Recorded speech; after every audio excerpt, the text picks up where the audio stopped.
女人只是拿起自己的水壶喝水，下一秒就烧到39.9度，甚至还当着众人的面把衣服脱掉。快快快，陆家派人来接你了，小汽车都已经停在咱们村口了。阿姨，你在说什么呀？什么阿姨？你这孩子是不是摔傻了？我是你妈呀，赶紧的，行李我都给你准备好了，要是被你后爹和那个傻子看见，你就走不成了。妈跟你说，你进了陆家可别整天稀里糊涂的过日子，要抓住一切机会向上爬。我听说陆家那2兄弟一表人才，你随便嫁一个，后半辈子就有享不尽的荣华富贵。再不济，空军大院里头也有不少条件好的男同志，凭你的姿色还不把他们迷得神魂颠倒的，到时候挑个条件最好的，婚后再让婆家给你安排个好工作，这辈子就不用愁了。还有啊，你可得防着点那个叶巧，虽是一个村的，可他父母双亡，进了陆家他比你更没有退路，凡事都别让他给抢了先机。好了，赶紧跟我走。2人前脚刚走，一墙之隔的房间，病床上休憩的男人在是陆家长子陆晋阳，把他们俩的谈话听得清清楚楚。嫂子，小温同志。梁同志，我家宁宁没出过远门，路上还辛苦你多照顾几分。嫂子放心，我肯定会把小温同志安全送到首都。别忘了到首都给妈来个信。妈，保重。走吧，走吧。跟他一起的还有同村的叶巧，前世叶巧是真善美，温宁是假恶丑，2人都是烈士后代，同时被陆家收养，住进了军区大院。温宁现在才意识到，这不是之前闺蜜写的书吗？自己还曾立志要重改女配温宁的角色，不就是让她嫁给我儿子吗？网上数10几年，表兄妹还能通婚呢，继兄妹怎么就不能嫁了？都是一家人，内部消化连嫁妆彩礼都省了，多合适啊！不是让你多用点药让他睡死吗？怎么还让他跑了？我就去公社吃个饭的功夫，谁知道回来就不见人影了。要不你问问那位同志，方便吗？跟您打听个事。你跟他什么关系？让您看笑话了。那丫头叫温宁，跟我儿子处了好几年对象了，眼看就要扯证，也不知道攀上哪家高枝了，忽然又要悔婚。我儿子在家要死要活非他不娶，我这不就只好找过来找那丫头，想跟他谈谈彩礼的事。您知道他往哪儿跑了不？不知道。多谢。刘军刚走一会儿，卫生所门口便传来汽车引擎的声音。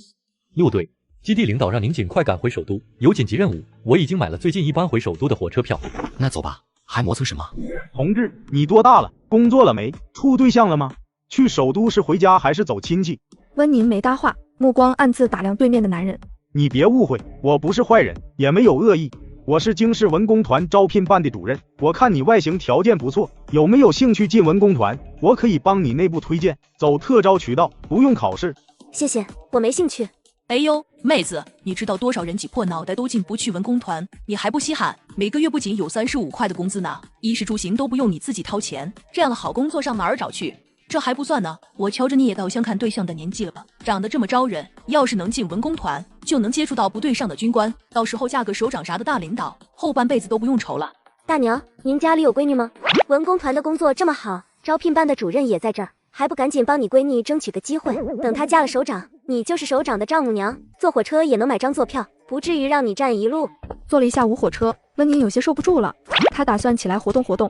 陆队，那女同志还挺机警的，居然没轻易相信文工团的特招机会，我刚才都怕她当真了，被人骗财骗色。那你怎么不去英雄救美？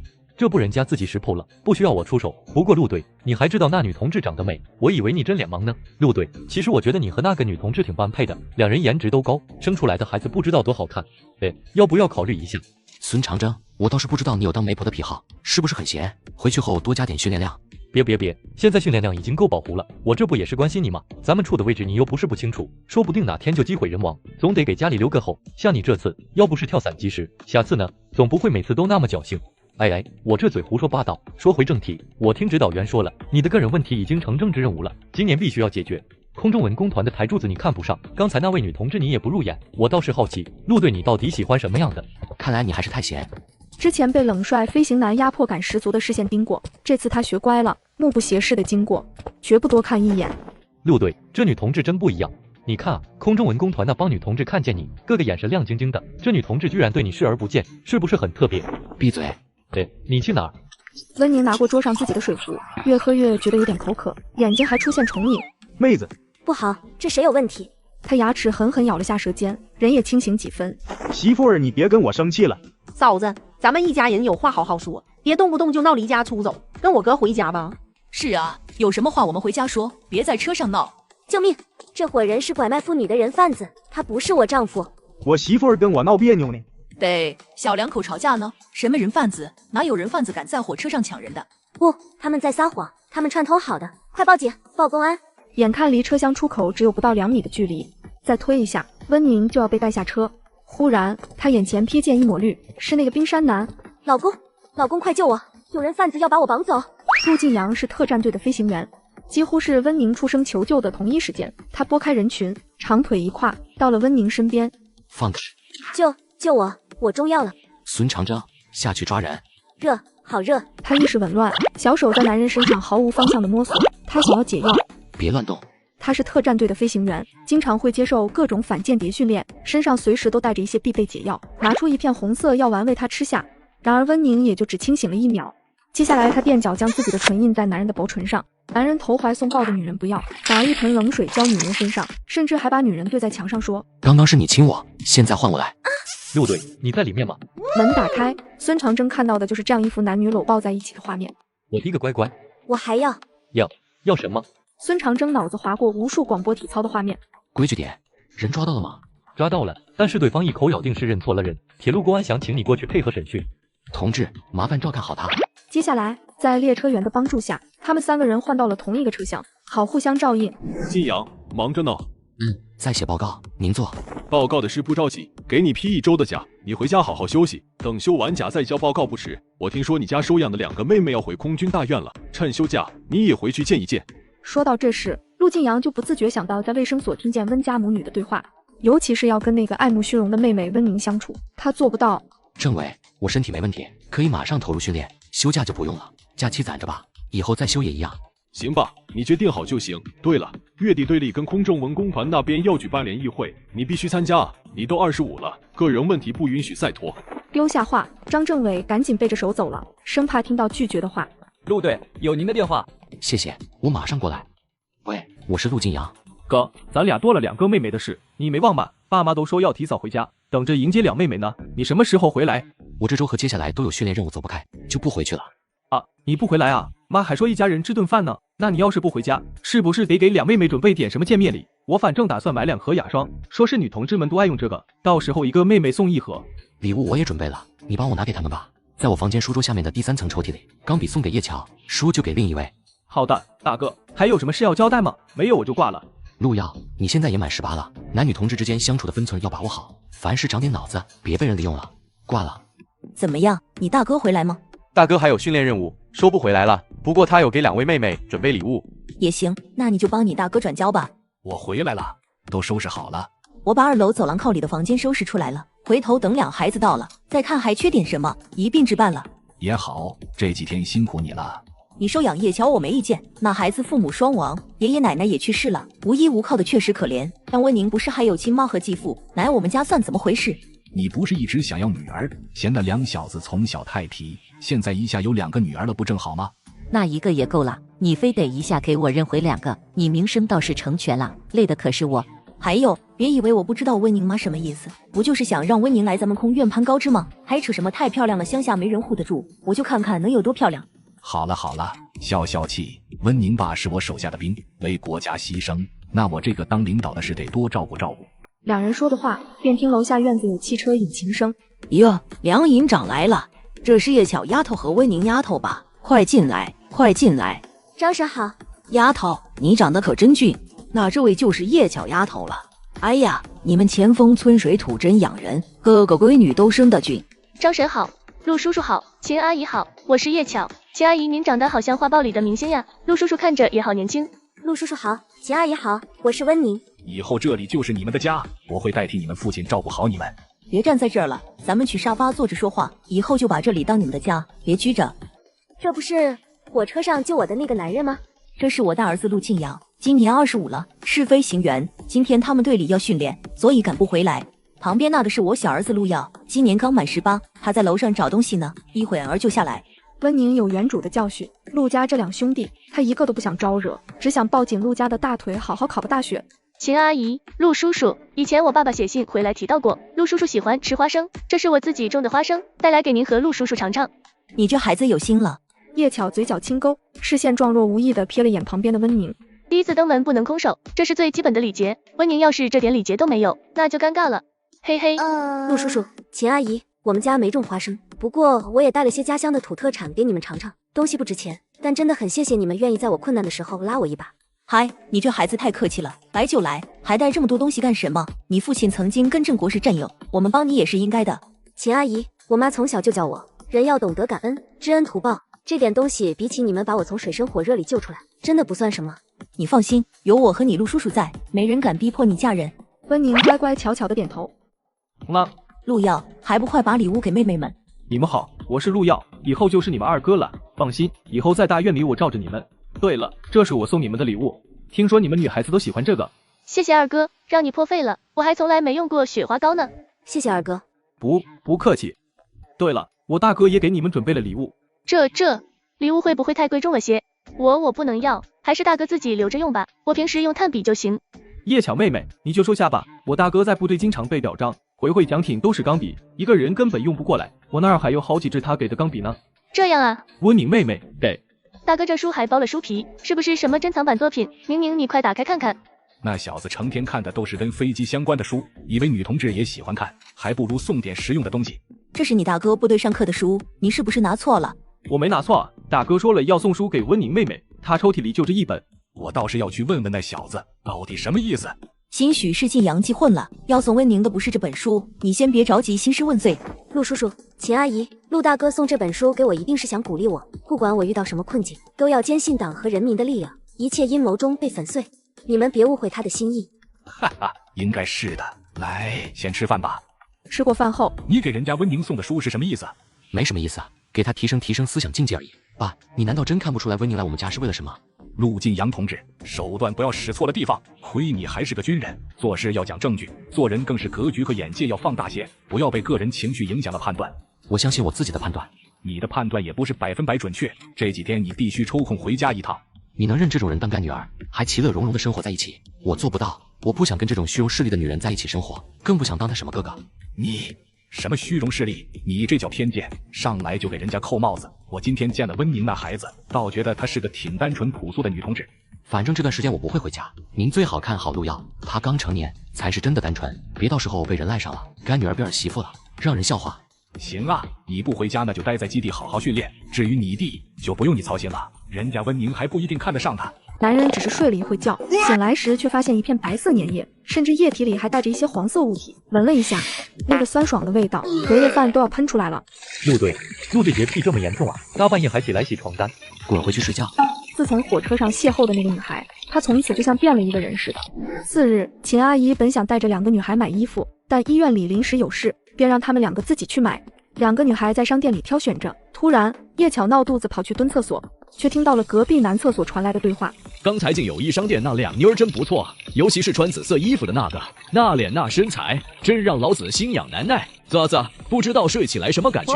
什么感觉？睡一睡就知道了。一会儿咱俩就在附近找个地儿蹲着，等人来了就那啥。叶巧越观察越害怕，撒腿就往街上跑。叶巧姐，逛好了吗？买好了，走吧。要不我们走路回去吧，正好可以逛逛首都，坐公交还得花2毛钱。温宁以为他是想省钱，想到自己现在依靠陆家生活，确实该省的要省，便答应了。叶巧唇角微勾，领着温宁往刚才去过的胡同方向走。哎呀，我装钱票的小荷包掉商店了。宁宁，你在这等等我，别乱跑，我回商店找找。小妹，等人呢？铁哥哥玩玩呗。滚开，不然我喊人了。结果让他有点绝望，附近居然一个人都没有。玩玩也行，总不能跟你们在大街上玩吧？可以啊，妹子上道，哥就住附近，去我家里玩。好啊。趁2人心猿意马之际，温宁手顺势掏出军用匕首，便呼的一下朝高个男身上挥去。玩你妈的！救命啊！有人耍流氓！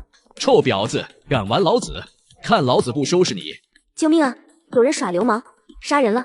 温宁再厉害也是个女人，很快就被2人拖进胡同。臭婊子，看老子不玩死你！就在此时，一道低沉透着狠厉的男声响起：是火车上救我的那个人。谢谢你同志，你又救了我一次，真的谢谢。长得招人就不要总单独行动，不是每次都有好运气。你说的对，以后我会注意。陆队，人抓到了，怎么处置？你想怎么处理？送派出所吧。2位同志，你们可别被这女的骗了，是她先勾引我们说要跟我们玩，还找我们要钱，她就是出来卖的。温宁气得捡起刚才被扔地上的匕首，一步步朝着高个男逼近。你要干什么？光天化日就敢杀人啊！同志，麻烦帮我摁住他，别让他乱动。孙长征二话不说直接照做，别乱动哦，万一扎进眼睛里面，我可不负责。刀尖在他脸上划来划去。好了，只见高个男脸上血红4个字，我是流氓。这招不得不说，伤害性不大，但侮辱性极强。陆队，你送这位女同志回去，我把这2人送去派出所，一会儿老地方见。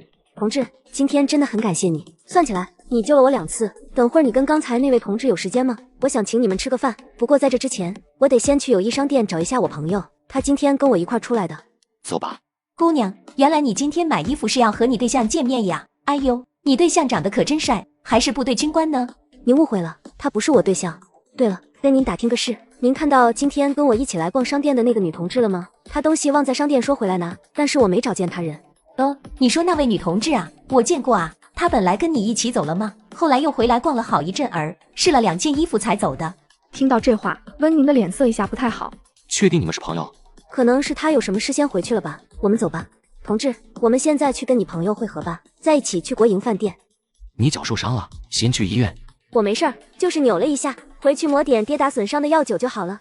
有没有是去了医院才知道？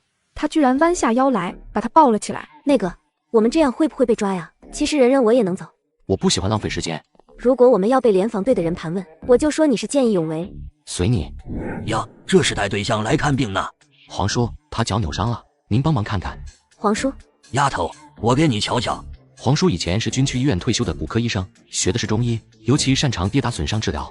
关节错位了，我给你带回去。温宁还没反应过来，只听得咔咔2声，他脚腕就复位了。你脚腕关节里还有些积瘀，配合这个药酒，1天涂1次，边涂边揉，7天之后保证健步如飞。那个晋阳，今天你帮你对象涂，你以前受伤也是用的这个药，怎么揉应该有经验。不用，我自己揉就行，您教我该怎么揉。怎么揉不好表述，你看晋阳揉1次就知道了。别浪费时间，回家后就这样按。谢谢黄叔，那个枕巾是多少钱？我付给您。他从钱包里掏出来一堆零碎，1毛2毛，最后凑出了5块钱。丫头，你太客气了，你是晋阳对象，以后有什么头疼脑热这疼那痛的，都可以来找我看，给钱太见外了。黄叔，他不是我对象，是我救命恩人，我今天遇到点事，全靠他帮忙，所以这钱您得收。我还真不知道他什么时候爱乐于助人了。丫头，钱真不用给，我不是开医馆的，也不知道怎么定价，今天也是帮晋阳的忙。那谢谢黄叔。客气什么？那什么晋阳，伤筋动骨100天，还不赶紧带你对象去吃点好的补补。今天麻烦了黄叔，走吧，去吃饭。女人明明认识眼前的这个男人，却要假装不认识，只因为原主被人耍得团团转。温宁死病死，然后就穿进书里，成了女配温宁。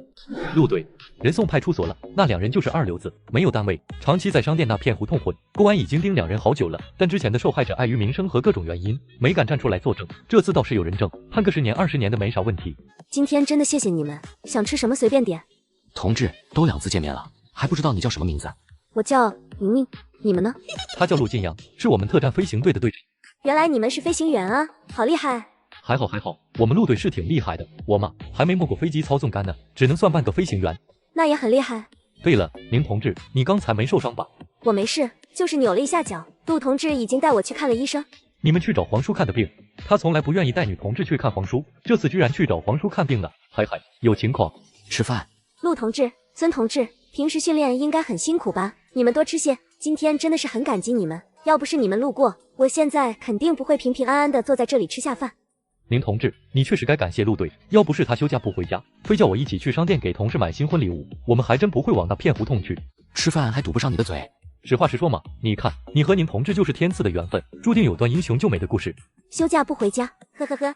陆同志是京市人吗？我们陆队是京市本地的，今年25岁，家里3代都是部队的高干子弟，家就住在空军大院，离我们基地也就1个小时车程。原来陆同志是本地人，那怎么休假都不回家呀？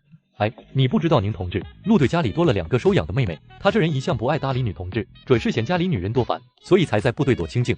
嘿嘿，不想回家，应该是不想看到我吧？还送我思想教育书，是想教训我呢？你话太多了。哎呀，吃饭。你们多吃点啊。半小时后，大家都吃饱了。服务员买单。那位男同志付过了。付过了。那桌菜需要多少钱合票呀？12块呢，还要加6张票。姑娘，那是你对象吧？可真有福气，对你挺大方的。今天让你们破费了，改天你们有时间吗？我请你们吃饭。有时间，后天我们陆队门市可以出来吃饭。那行，后天中午12点，我们还在国营饭店见。陆同志和孙同志都要来啊。宁同志，我还有点事，我们陆队送您回家。不用麻烦，我坐公交车回去就行。我亲戚家附近就是大院，治安还不错，不会有危险。这个刚刚没吃过的菜你拿着。谢谢陆同志，今天让你破费了，后天见。陆队，什么情况？孙长征同志，刚刚的账还没跟你算。作为军人，什么话该说，什么不该说，这点基本觉悟都没有。陆队，你这就冤枉我了，我是在帮你，那我不说这么多，人家姑娘能了解你具体情况吗？第一，我的事不需要你掺和；第二，我暂时没有解决个人问题的打算。陆队，难不成你怀疑那姑娘背景有问题，是间谍？我怀疑你是间谍。哎，宁宁，秦阿姨。哎，谢天谢地你回来了，我刚才接到小姚电话，说你走掉了，还没回家，真的吓死阿姨了。你说你要是出事，阿姨真不知道怎么跟你妈妈交代。抱歉，秦阿姨，让你担心了。你回来就好，咱们进去吧。温宁，宁，你去哪儿了？我就回去拿个钱包的功夫，让你在原地等我，没想到回来你就不见了，可急死我了。我到处找你没找着，只能赶紧回来通知家里人。原来你去国营饭店吃饭了，你早点跟我说多好，下次别一个人先走，这样别人找不到，你会担心的。真是个戏精，自导自演真精彩。本来害怕你们担心，没想说的，但叶乔姐好像误会我了。温宁把刚刚的经过仔仔细细说了一遍。哎，你这孩子受了那么大委屈，真是受苦了。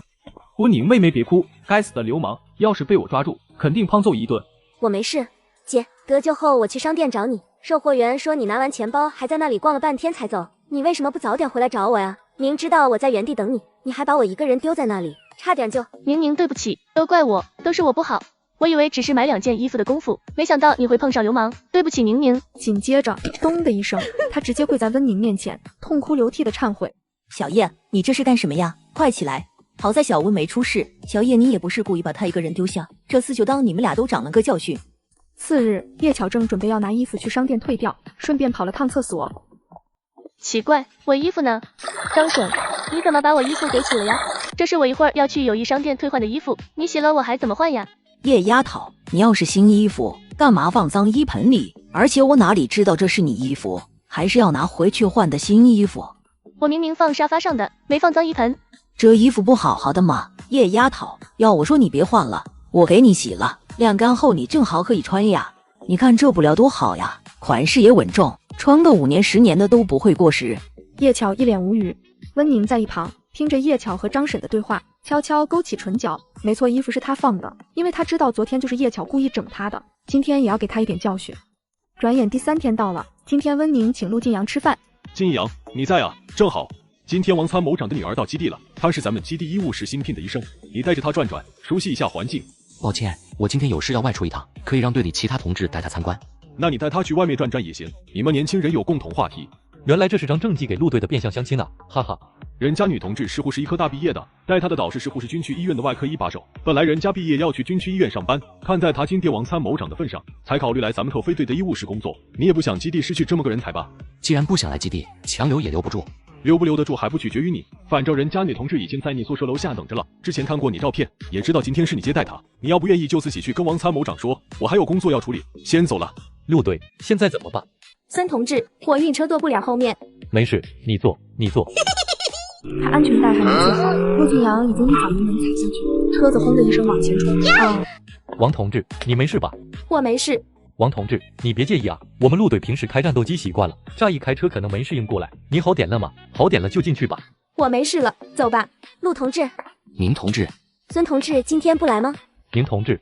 王婷婷没想到陆晋阳他们今天出门是来见一个女同志，还是个挺漂亮的女同志，心里莫名有了些危机感。陆队，不介绍一下？哪知道陆晋阳像是完全没听进他的话，连眼风都没给他一个。王婷婷脸上顿时写满尴尬，还是孙长征站出来打圆场，替两边都介绍了一遍。宁同志是哪里人呀？我看你长相和气质都挺像江南那边的女孩子，咱俩不会是老乡吧？我是川省人。那我们不是老乡，我是护士人，刚从护士医科大毕业，以后也跟我爸妈一样，留在首都军区上班。宁同志你呢？也是来首都工作的吗？是哪所大学毕业？你父母也在首都的单位吗？我是川省农村的，来首都投奔亲戚，我只有小学文凭，现在还没有工作。什么？农村来的，还是小学毕业？其实学历和背景都不重要，人只要有一颗上进的心，平时多读书看报，努力提升自己，一样能变得优秀，分配到好的单位。哦，原来王同志能考上医科大，进入部队工作，都是靠平时读书看报呀。我还以为只要投个好胎就可以。那我今天回去得多买2份报纸，回头再去图书馆借2本书看。一旁的孙长征见王婷婷这吃瘪的表情，嘴角一抽，差点笑出声。军区图书馆有很多专业藏书，你需要的话可以来借阅。谢谢陆同志。客气。宁同志，我们陆队平时除了训练就是看书，你要是想学习，找他准没错。听见这话，一旁的王婷婷脸色更难看了。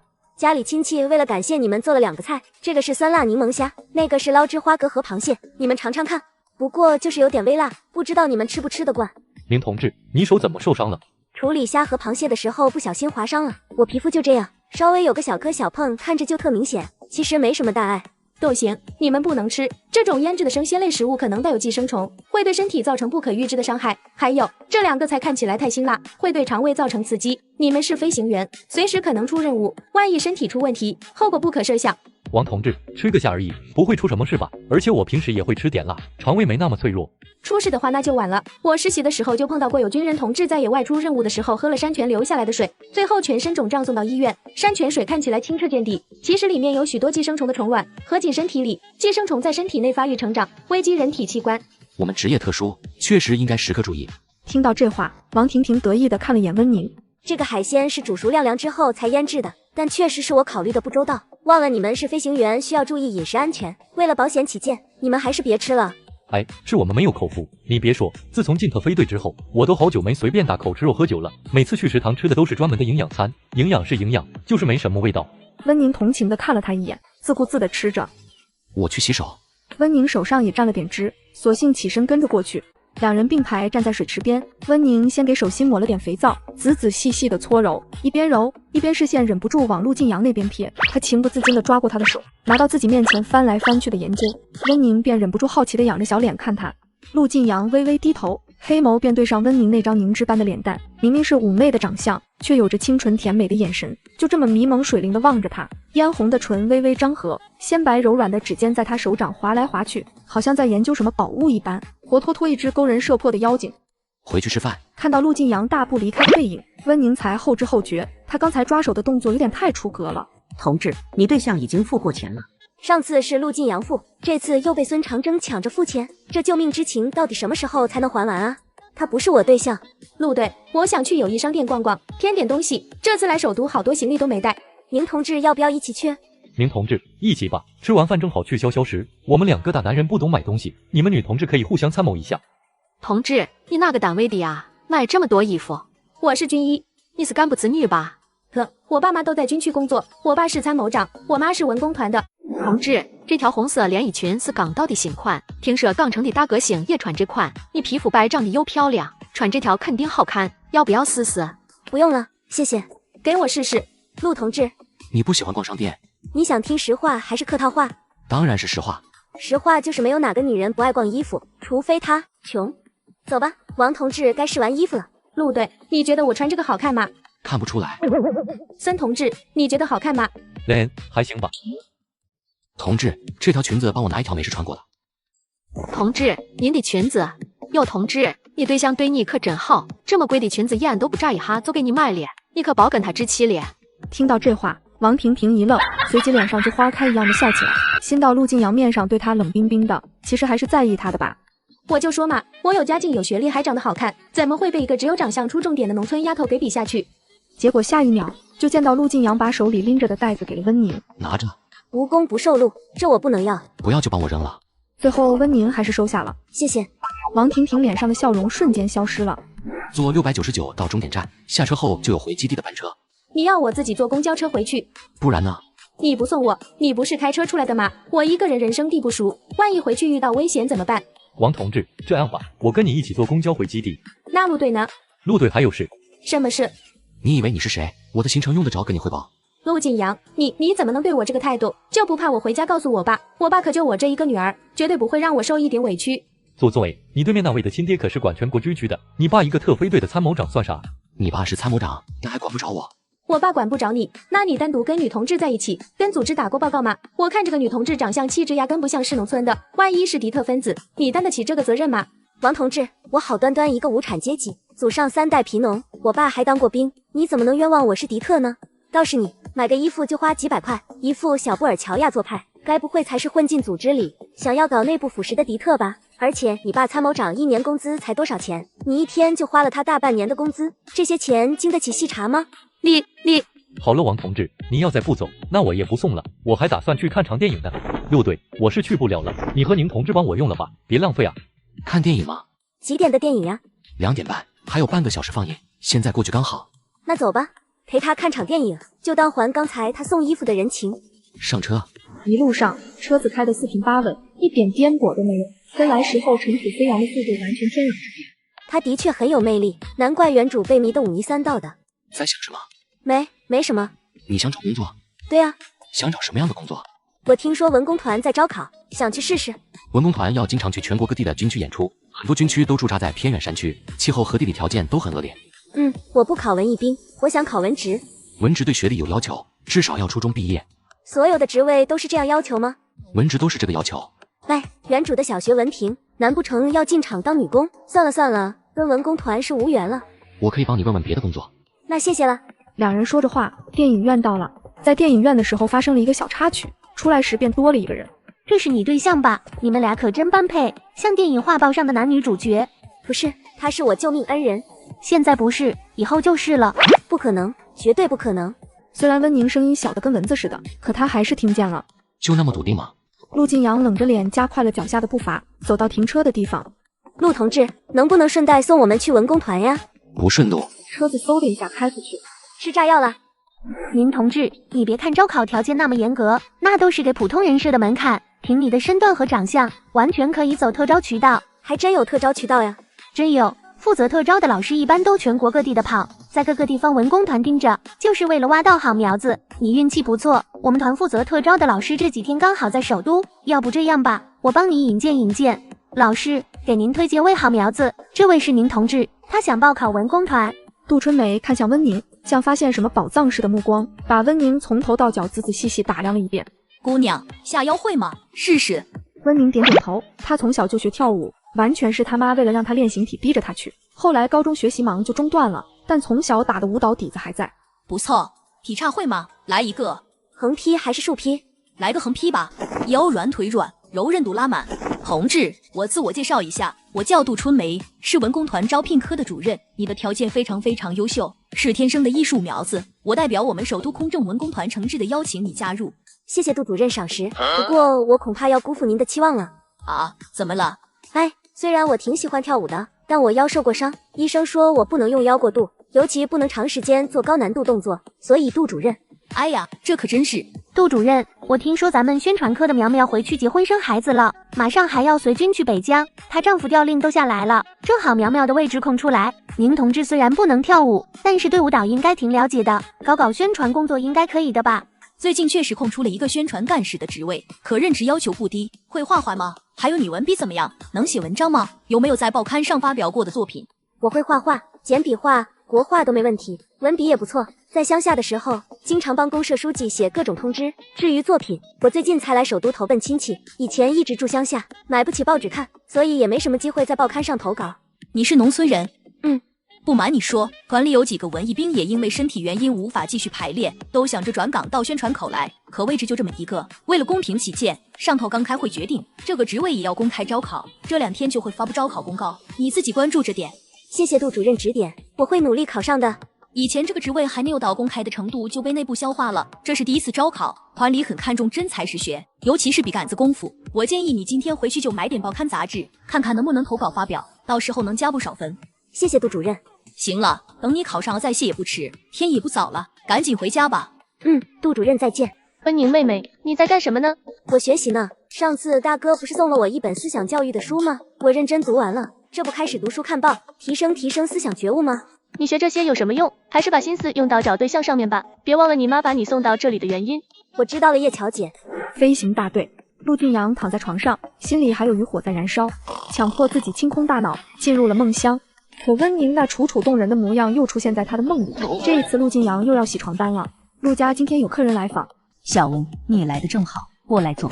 我刚还跟小叶聊呢，问他以后有什么打算，正好阿姨也问问你。我听你陆叔叔说你只念到了小学毕业，以后想继续念书，还是想早点参加工作？阿姨，我想早点参加工作。你真的不想继续念书吗？其实你陆叔叔手里有个巨工农兵大学进修的名额，但名额只有一个，我们正愁不知道怎么分配这个名额，所以才来问问你们的意见。秦阿姨，这个名额就给叶乔姐吧，我还是想早点参加工作。这一次，叶巧没跟温宁抢，整个人安静如鸡的坐在那里。那行，正好刚才小叶也说想继续念书，那这个名额就先给小叶。你放心，以后你陆叔叔还会尽力争取多的名额，到时候你要想去念书也可以。还有，阿姨最近也会帮你留意有没有合适的工作。不过找工作这种事得碰机会，即使是我们这样的家庭，也不是想安排谁就安排谁，这点希望你能理解。我明白的，阿姨。找工作这事儿，我自己也会努力。我今天路过文工团，就听他们说宣传科有个干事职位要公开招考，我想去报名。我知道你们帮我找工作也得搭人情和面子，你们已经很照顾我了，我不想让你们还因为工作的事儿替我操心。这丫头也太懂事了。你放心，阿姨肯定会帮你挑一个好工作。不过你要想考文工团宣传科也可以，正好今天你蒋阿姨来家里做客，她大姑子就是宣传科的副主任，回头我让她帮你打听打听。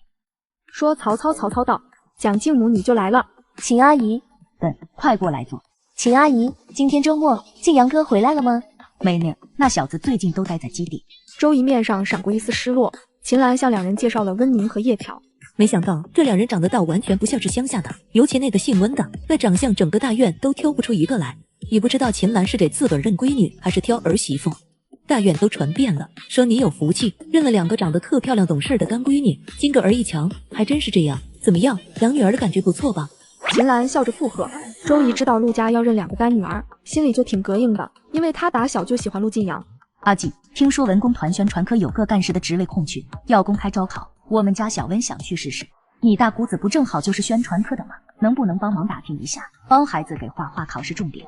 听到这话，蒋静眼中飞快闪过一丝错愕。这个职位可是我女儿周怡瞄上的，大姑子正好是宣传科的副主任，说这事儿十拿九稳，只要周怡走走考试的过场就行。没想到温宁也看上了，你算是问对人了。昨晚我大姑子来我家吃饭，刚跟我说到这个职位招考的事儿，我跟你说，盯着这位置的人可不少，要不上面也不会怕一碗水端不平，搞什么公开考试。要我说，你还是给小温找个别的工作，这个职位不好弄，要求特别高，又要会画画，又要会写文章，还要会拍照片，就是高中毕业的人也搞不定。这话怎么有点嘲讽的味道？高中毕业生都搞不定，那乡下来的丫头更不可能搞定了。其实考不考得上都没关系，就当去积累经验了。我也会帮小温留意别的工作机会。其实我觉得小温现在的重点不在于找工作，而是趁年轻找个好对象。你看我们家周怡，18的时候找他相亲他不去，现在23了，上门说媒的人都少了。真是服了，一个叶巧，一个蒋静，个个都催我赶紧找对象结婚，也不知道是安的什么心。温宁不想再坐着听这些事，借口去厨房帮忙，起身离开。其实小温才18岁，找对象的事不着急。他在老家的时候，就是因为被人看上要逼着他嫁，他妈才求上镇国，把人给送我们家来的。而且小温自己也说想先工作，我还是尊重孩子自己的意愿。谁逼着他嫁呀？是不是惹上什么地痞流氓了？这个我也不清楚，小温妈是托以前的老战友跟镇国说的。你也太善良了，他妈就这么一说，你们家就答应认她当干女儿，谁知道是不是看上你家条件，故意把女儿送过来的？就算不是看上你家，也是想借你家当跳板，想攀高枝。小温那长相就低价不了，哪怕门当户对的都不行。结了婚也护不住，就得嫁给有权有势、条件好的。别人说我要是他妈，我也会做出一样的选择。就怕呀，你把人家当干女儿，人家把你当冤大头。他那张脸在乡下长到18岁，你觉得没人打他主意？说不定身子早就被那什么了，不是黄花大闺女了。这些年乡下有多乱，你知道不？前段时间我还听说有漂亮女知青被那啥。不会吧？小温跟他妈和继父生活在一起，他继父好像还是村民兵连的队长，不至于被别人欺负了去。既然他继父是民兵连队长了，那怎么还护不住他，非得送你们家来呢？这不前后矛盾吗？我看他和他妈都居心叵测，你们家晋阳和陆耀一表人才，还是小心点吧，尤其是晋阳，别招了他的道。听了好友的话，秦岚脑子里下意识想象自己大儿子和温宁站在一起的画面，一个硬一个软，好像还挺般配的。如果陆晋阳那小子真喜欢上温宁，我肯定举双手同意。好。叶巧帮周怡盛鸡汤，结果一不小心滑倒了，滚烫的鸡汤直接浇到了周怡身上。为求得周怡的原谅，不顾脸面下跪嚎啕大哭，甚至还把开水往自己身上浇。疯子，真是个疯子！咦，这杯子也不烫啊？姓叶的小婊子真会演。秦阿姨，妈，叶巧是装的，那杯茶根本不烫，你们别被他给骗了。周怡越想越生气，边喊边往洗手间方向冲过去。温宁不动声色地坐回沙发，不用想也知道叶巧现在脸上的表情肯定比吃了屎还精彩。晚上，我觉得小叶的性格有点极端，就说今天这事儿吧，本来他也不是故意把汤泼周乙身上，诚心诚意的道个歉就算了，结果他非要搞这么一出戏，弄得我在蒋静面前挺尴尬的。后来蒋静走了，他在我面前又哭又下跪的，跟唱戏似的，搞得我都不敢多说一句，生怕他想岔了，觉得我不喜欢他。是不是因为小叶在咱们家还不适应，太紧绷了，所以一有点事，情绪反应比较激烈？那小温怎么不这样？小温就大大方方的。对了，今天我还跟小温说了工农兵大学进修名额的事，他主动说把名额给叶巧，自己打算考文工团宣传科干事。我都不知道这个职位要公开招考，还是小温自己去文工团打听呢。考不考得上姑且不说，但人家至少对未来的生活有规划，有上进心。今天要不是小温主动放弃名额，就小叶那极端的性格，我还真怕最后没拿到进修名额，又哭着给我下跪呢。小温确实不错。既然不错，那你也帮忙活动活动。我听蒋静说，打这个职位主意的人挺多的。既然打主意的人多，我就更不方便插手。先让小温好好准备考试，看看考试成绩再做打算。我今天开会碰到张政委，跟他聊了几句，他说飞行大队的后勤部缺个统计员，小温去飞行大队也行，跟晋阳一个单位，还有个照应。飞行大队不行不行，飞行大队里头规矩多，到处都是雷区，干什么都要汇报。小温要去了，一点自由都没有。你说晋阳怎么回事？从上次出任务回来后就没回过家，算起来我都有1个月没见他了。别的飞行员那是老家远回去不方便，咱们家跟飞行大队就1个小时的车程，他都不回来，真是。他说小温进咱们家是有所图谋，不想跟势力虚荣的人住一块儿。他见都没见过小温，就这么评价人家，不是偏见是什么？那你没个儿子解释一下？我解释，你儿子你又不是不知道，他认定的事儿，石头牛都拉不回来。睡觉睡觉，臭小子，管他做什么？今天周六，为了赔罪，又邀请周姨来家里吃饭。秦阿姨，晋阳哥在楼上吗？没呢，已经1个月都没回家了，不知道是不是出任务去了。不会啊，我找人问过，晋阳哥最近都在基地，没出任务。今天他们队一大早训练完就没事了。我刚进大院的时候还碰到孙长征了，他不是也在晋阳哥队里吗？他都能回家，为什么晋阳哥不能呀？他的事向来不允许我们过问，可能是工作上有别的安排吧。都1个月没回家了，也不知道忙什么。秦阿姨，我记得张婶说晋阳哥最喜欢吃牛肉，要不我今天正好给他送点过去，也看看他在忙什么。也行，我让路要跟你一块儿，顺便把小温和小叶也带上。晋阳还没见过2个妹妹呢，一下多了这么几个跟屁虫。天哪，这么快就要掉马了吗？也不知道陆晋阳发现我就是宁宁会是什么反应。小温，晋阳性子冷，你今天见了他别被吓到，他就爱板着脸，说话也是那个样子，凶巴巴的，不知道怜香惜玉。你要觉得受委屈了就回家告诉我，回头我替你教训他。的，今天不去也得去了。飞行大队门口，陆同志，一次只能进去2个家属，你们哪2位进去，就把登记表格上的信息填一下。我来填。叶巧，你跟我进去吧。周乙，你是不是太不见外了？我才是我大哥的家属，什么时候我们家的事都要你来做主了？秦阿姨不是说要带2个妹妹见晋阳哥吗？我带叶巧进去有什么毛病？那问你呢？那又不是我规定了一次只能进去2个家属，你冲我撒什么火呀？你知道我说的不是这个。那我们先进去了，拜拜。宁，周易就是这么个没素质的性格，什么都掐尖要强，你以后都别搭理他，等他们出来，二哥陪你进去。没事的，二哥，说不定大哥现在正忙，我们这么多人进去反而打扰他，下次再来看他也一样。温宁恨不得不要进去跟陆晋阳见面。温宁和陆耀在门岗外面聊得热火朝天，直到一群人都走到2人面前了。蒋哥、周哥、王哥，这是我妹妹温宁。哥哥们好。对了，妹妹，你们怎么在外面站着，不进去找陆队吗？我们是4个人来的，已经有2个家属进去了。要不你们跟我们一起进去，我们可以带2个家属。不用了，我们下次再去。那我们先进去了，妹妹再见。妹妹，欢迎常来我们基地参观啊。陆队没时间，我们有时间，我们带你进去。好啊，那下次见。陆队，我们回来了。陆队，我们刚才在基地门口碰到你弟弟妹妹了。陆队，你那位温宁妹妹处对象了吗？出息，一个个都没见过女人是不是？晋阳哥，上周我妈还说得温宁介绍对象，她拒绝了，说要先找工作，不考虑处对象的事。结果咧，就知道她不是个安分的，长得一副狐狸精的模样。你看吧，人还没进基地呢，就已经到处开始勾搭男同志了。你说对吧？叶巧，你跟他一个村的，肯定更了解他是什么人。温宁妹妹长得漂亮，喜欢她的男同志都很正常，找个条件好的对象也无可厚非。晋阳哥，你可千万小心那个温宁，别招了他的道。他妈把他送到你家，就是为了攀刀枝，想嫁个有权有势的对象，你可千万别被他给赖上了。说完了吗？说完就滚。说完了。两个人脚下一软，赶紧往外头走。谁让你进我房间的？出去！陆同志，我该叫你宁宁还是温宁？我不是故意要骗你。你去静阳房间吧，反正他也不回家，他房间有书桌有床，这段时间你就在他房间住。陆叔叔，秦阿姨，不用了，我在这儿写挺好的，而且还容易出灵感。那怎么行？你这样把眼睛看坏了。你看你眼睛多漂亮呀，亮闪闪的，可要好好保护。你放心，静阳回来一般会提前打电话，他不会突然回来。小温，不必有负担，就算那小子回家了，你也不用怕，他都25了，早就该搬出去独立住了。他们单位就有分配的房子，只要申请就有，是他自己一直没打申请。叔叔阿姨，还是跟大哥提前说一声吧，毕竟是他的房间，这样也尊重他。看不出你这孩子还挺有分寸的。好，我明天给他打电话说，但今晚他反正不在，你就先去他房间。走吧，阿姨给你铺床去，一会儿写累了就在那个房间睡。盛情难却，加上现在都快10点了，陆晋阳应该是不回来了。温宁没有再拒绝，想着一会儿就在书桌前写一会儿，然后就回自己房间睡觉。基地宿舍，陆晋阳晚上8点就躺到了床上，快10点了，脑子还是清醒的。不是他不睡，而是一睡着准做梦，第二天又要洗床单，打算今晚换个环境，回家睡觉。谁让你进我房间的？出去！陆同志，我该叫你宁宁还是温宁？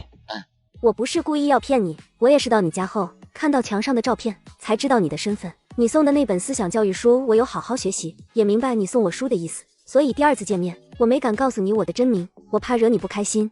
至于我在你房间的事，是秦阿姨怕我晚上在客厅写稿太累眼睛，让我先用你的房间，说明天会给你打电话征求同意。你放心，我进来后没有动你任何东西，一直在桌上趴着写稿，以后我不会再进你房间，也不会靠近你，你别生气啊。我不管你有什么目的，想待在我家就收起你的那些心思。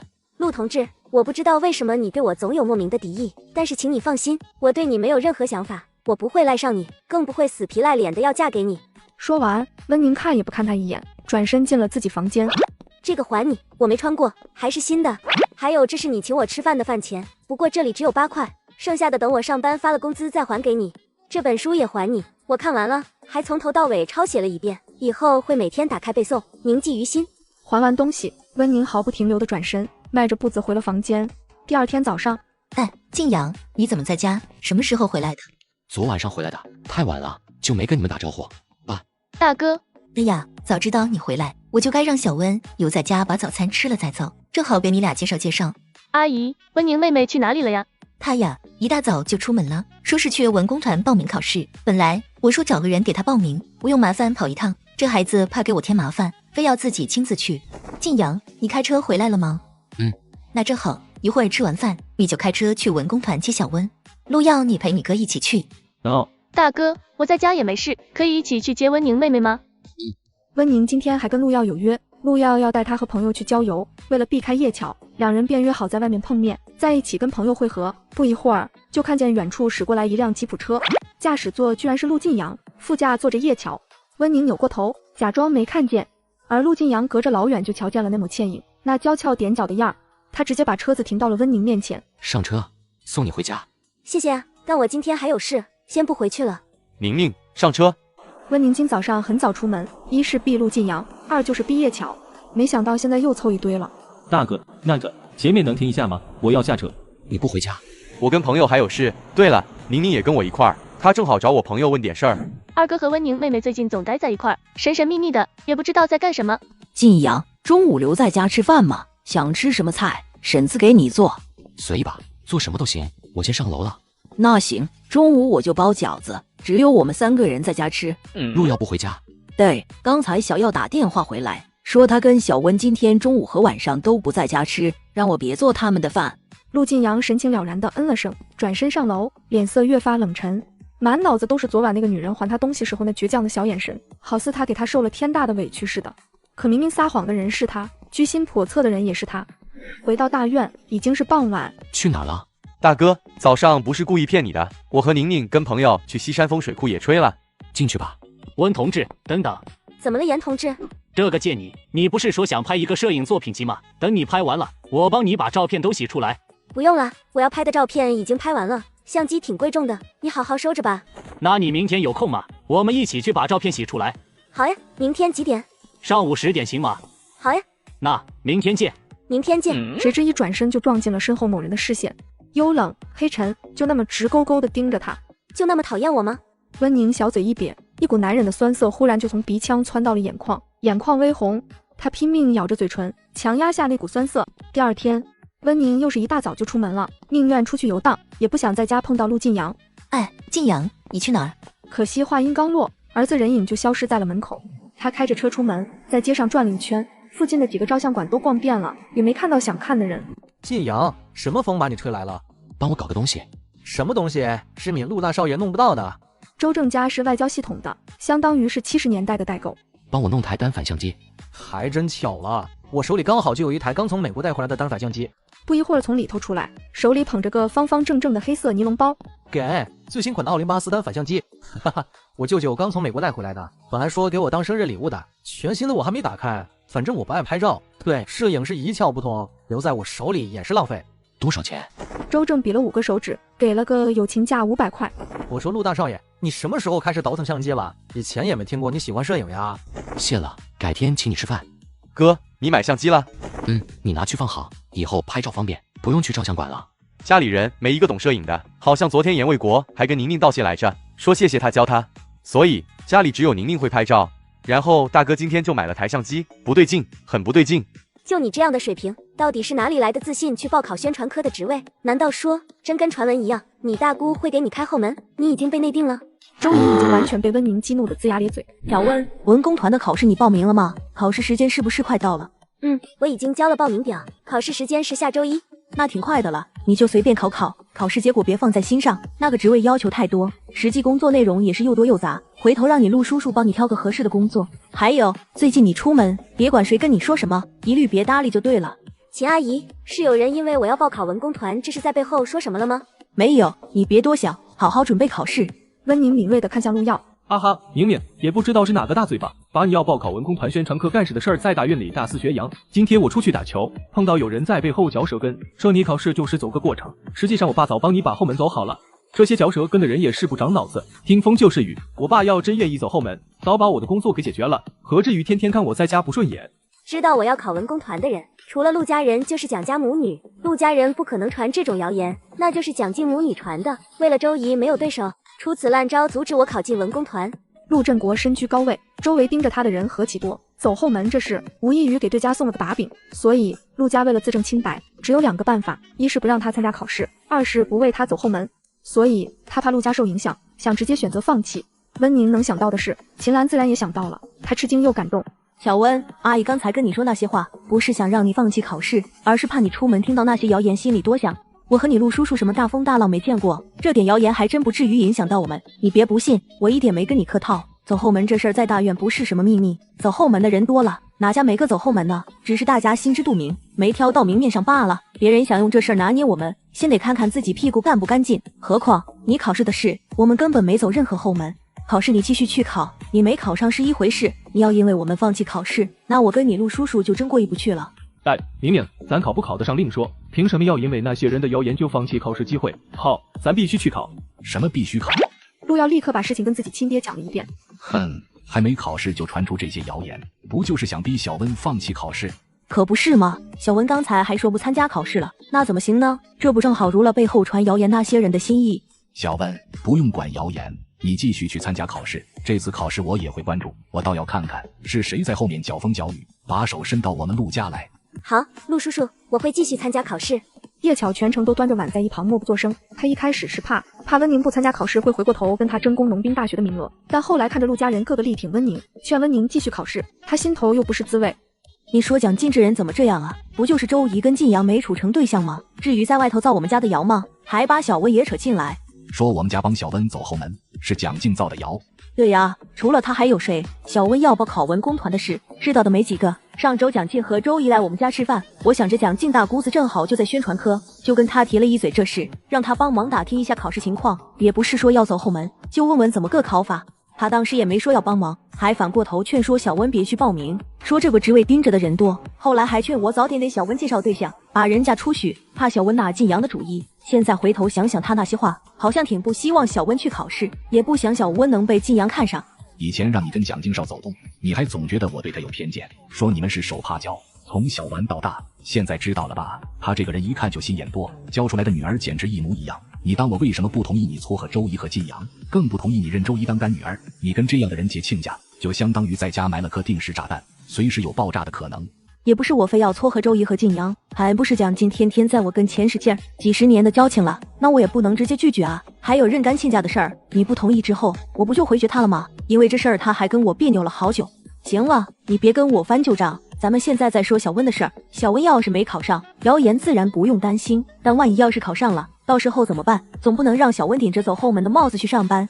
蒋劲的大姑子是宣传科的副科长，我们家有没有帮小温走后门，他最清楚不过。你觉得蒋劲为什么要传这个谣言？不想让小温去考试呗，还有可能对我们家有意见，心里不舒坦。不只是，那还能因为什么？因为要走后门的是他自己。周怡也看上了宣传科干事这个职位啊。你说周怡也要报考这个职位，可这职位也不是多大个香饽饽呀。你觉得周怡的性格和实力适合去哪个单位？没什么能耐，脾气还大，最稳妥的就是找个有周家人罩着的工作。还有，宣传科是唯一能跟不同部队和基地接触的科室，周怡在那个位置更有利于他往上挑对象。陆振国早就看得透透的，蒋劲母女都是把虚荣和势力写在脸上，刻到骨子里的。第二天一早，吃过早饭，温宁就去文工团找何芳，想让何芳帮忙去打听一下宣传科干事的职位有多少人报名，里面有没有周怡。宁宁，哎，我也正想办法联系你呢。我跟你说个事，你还是看看别的职位吧，那个职位估计没戏了。为什么呀？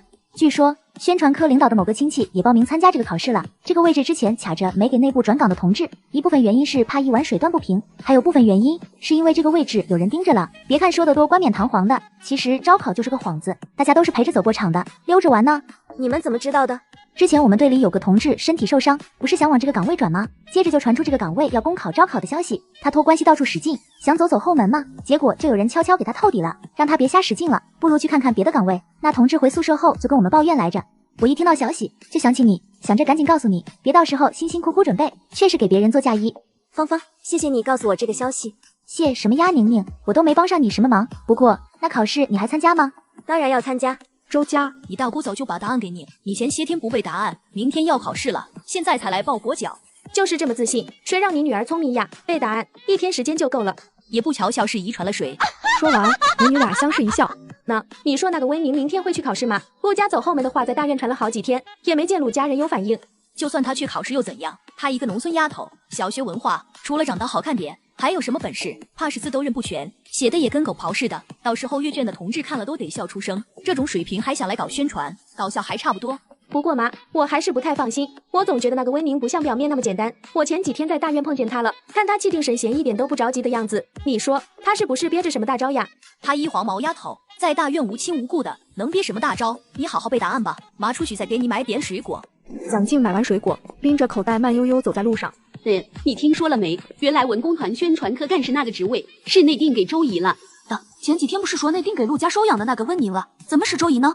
嗨，这你就不知道了。周怡也报名了考试，你想想，周怡大姑是谁？宣传科副科长，陆家就算开后门，那也绕不过人家科室领导啊。这要内定给温宁，周科长能愿意？你也不用脑子想想。原来走后门的是周怡呀！我就说嘛，陆首长那么铁面无私的一个人，自己儿子的工作都没走后门解决，怎么可能为一个养女破例？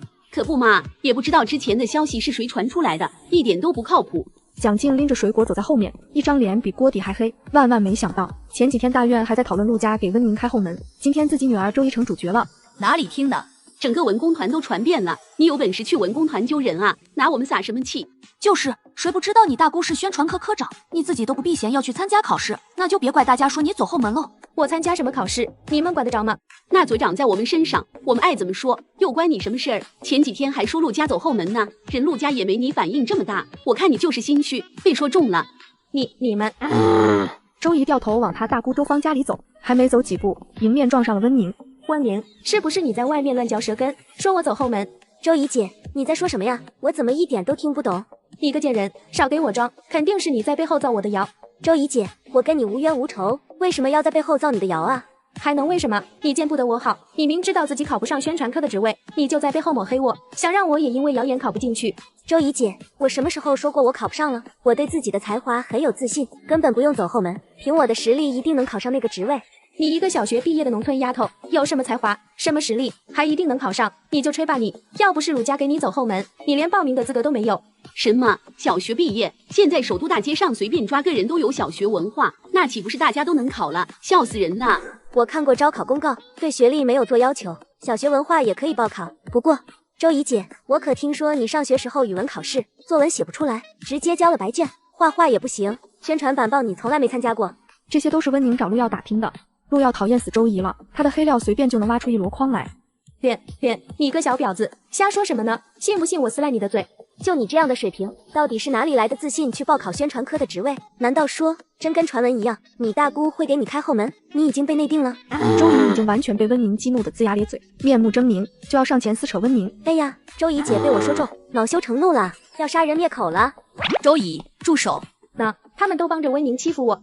温同志，你口口声声说我女儿不会写不会画，但我女儿好歹是高中毕业，文化水平上比你高一大截，而且有高中毕业证做证明。倒是你说你能考进宣传科，你拿什么证明你的水平？这是什么玩意儿？不会是把小学毕业证拿出来了吧？这是我在首都日报和青年周刊上发表的文章，报社和杂志社寄给我的回函，这个足以证明我的写作能力。什么？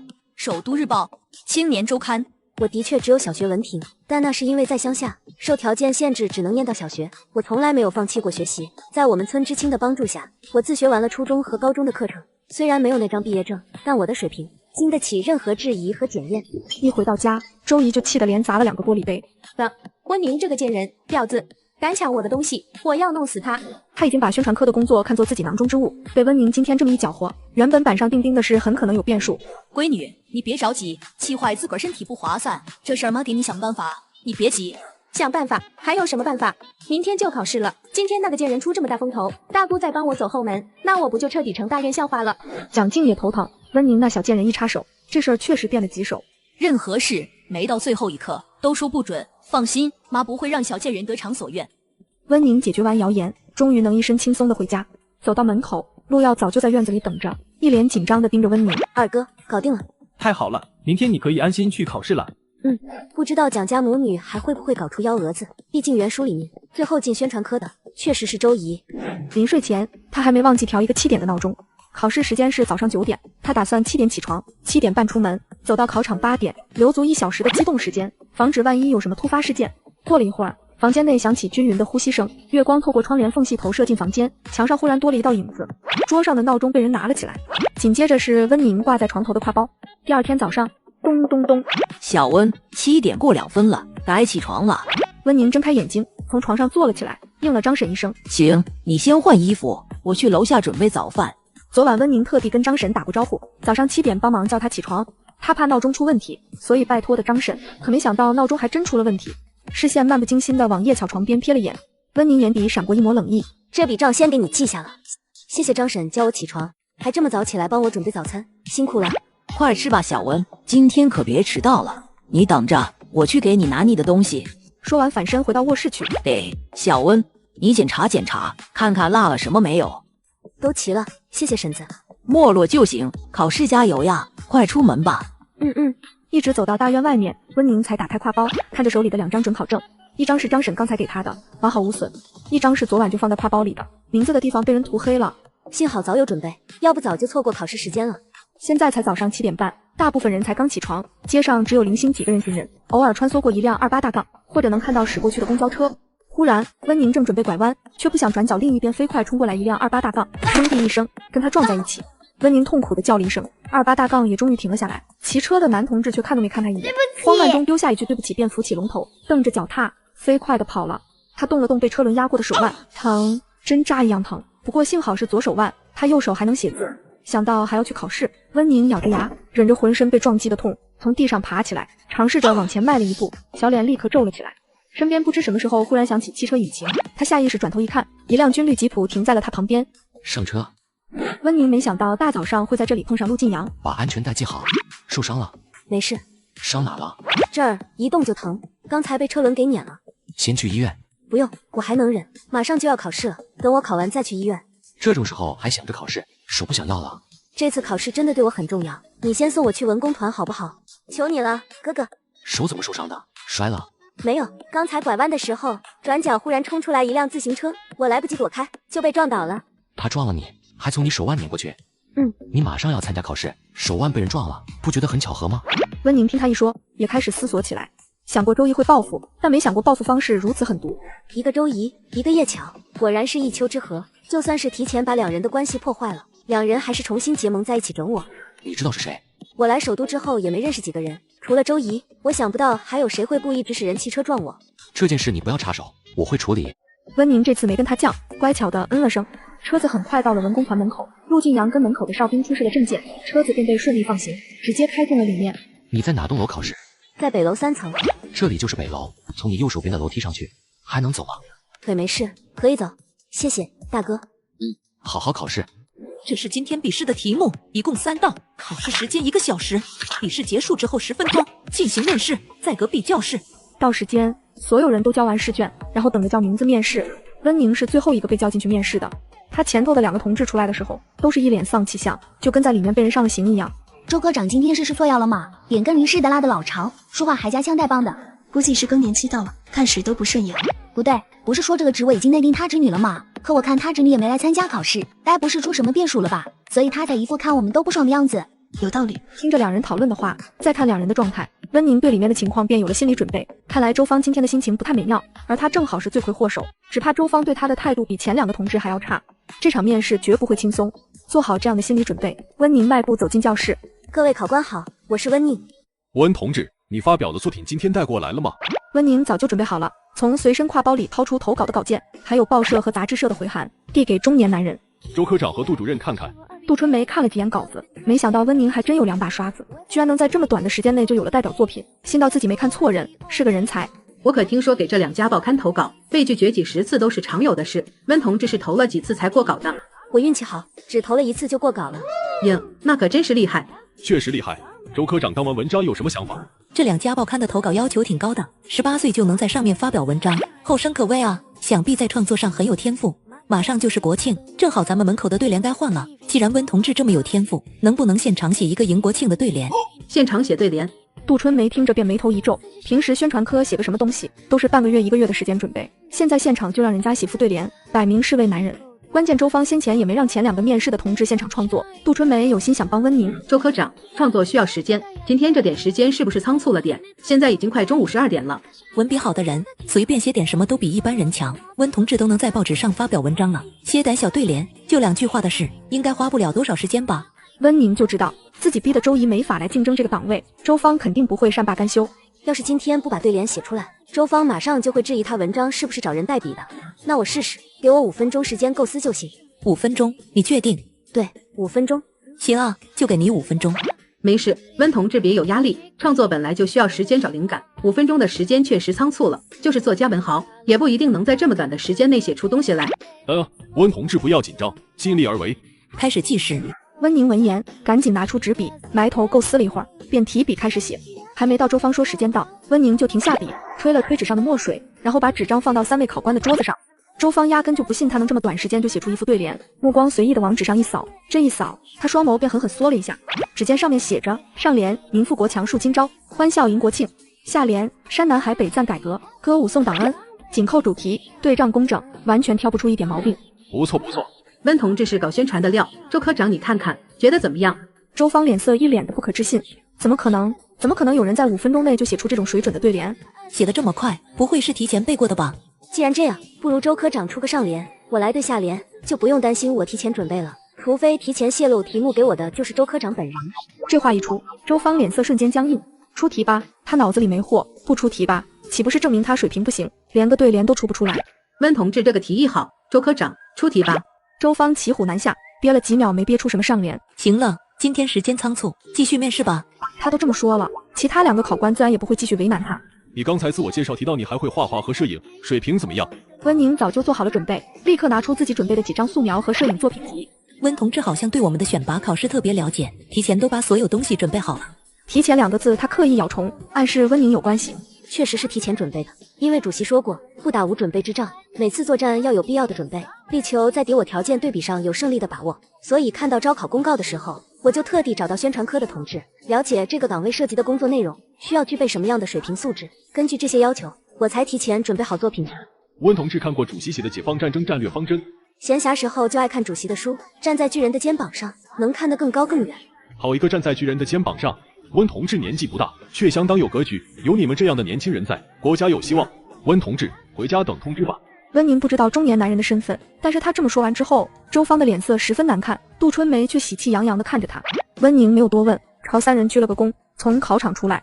出来之后，温宁整个人才彻底松了口气，终于是考完了。至于最后能不能考上，那就得看周芳会不会再作妖了。静阳，你不是在出任务吗？怎么这么快就回来了？这次任务时间短，而且就在隔壁上，结束得快。那你今晚回家住，还是直接回基地？回家住。这孩子之前一直不愿意回家住，还说是温宁来家里目的不纯，不愿意跟他共处一室。可自从上次回家见到温宁后，现在又恢复正常，愿意回来了。不仅如此，今天还送温宁来医院，还给人家买包子。静阳，你觉得小温怎么样？什么怎么样？就是处对象的话，你觉得怎么样？秦岚问的直接，一边问还一边偷偷打量儿子的神色，见他面色一点波动都没有，不由有些怀疑，难道是我会错意了？静阳对温宁没有意思。静阳，那你先去找小温，跟他说这个药一天擦一次就行。好。陆静阳马上要走了，温宁把轮椅转到楼梯拐角，坐那儿吃包子吃得香。解决完一个，温宁正要吃第二个，抬眸瞬间便瞥到一个影响食欲的熟人。哟，这不是温妹妹吗？怎么一天不见就坐上轮椅了？不会是腿断了吧？这不是周怡姐吗？真巧，是脑子不好来医院检查，还是你疯病犯了没药医了？你火气这么大，不会是早上考试缺考了吧？听到这话，温宁小脸微凝，没吭声，只用冰冷的眼神盯着周怡。我就说嘛，话别说太满，没有什么事儿是板上钉钉的。这下好了，昨天你的大院自信满满的说宣传科的职位非你莫属，今天就没能参加考试，呵呵，牛吹这么大也不怕闪着腰。早上果然是你找人撞的我，你有证据吗？自己走路不小心，怪得了谁？怎么敢做不敢认？还以为你谁都不怕呢，结果还是有害怕的人，是不是怕被陆家的人知道了，回头找你算账呀？我劝你以后在大院给我夹着尾巴做人，否则下次就不是让你端腿那么简单了。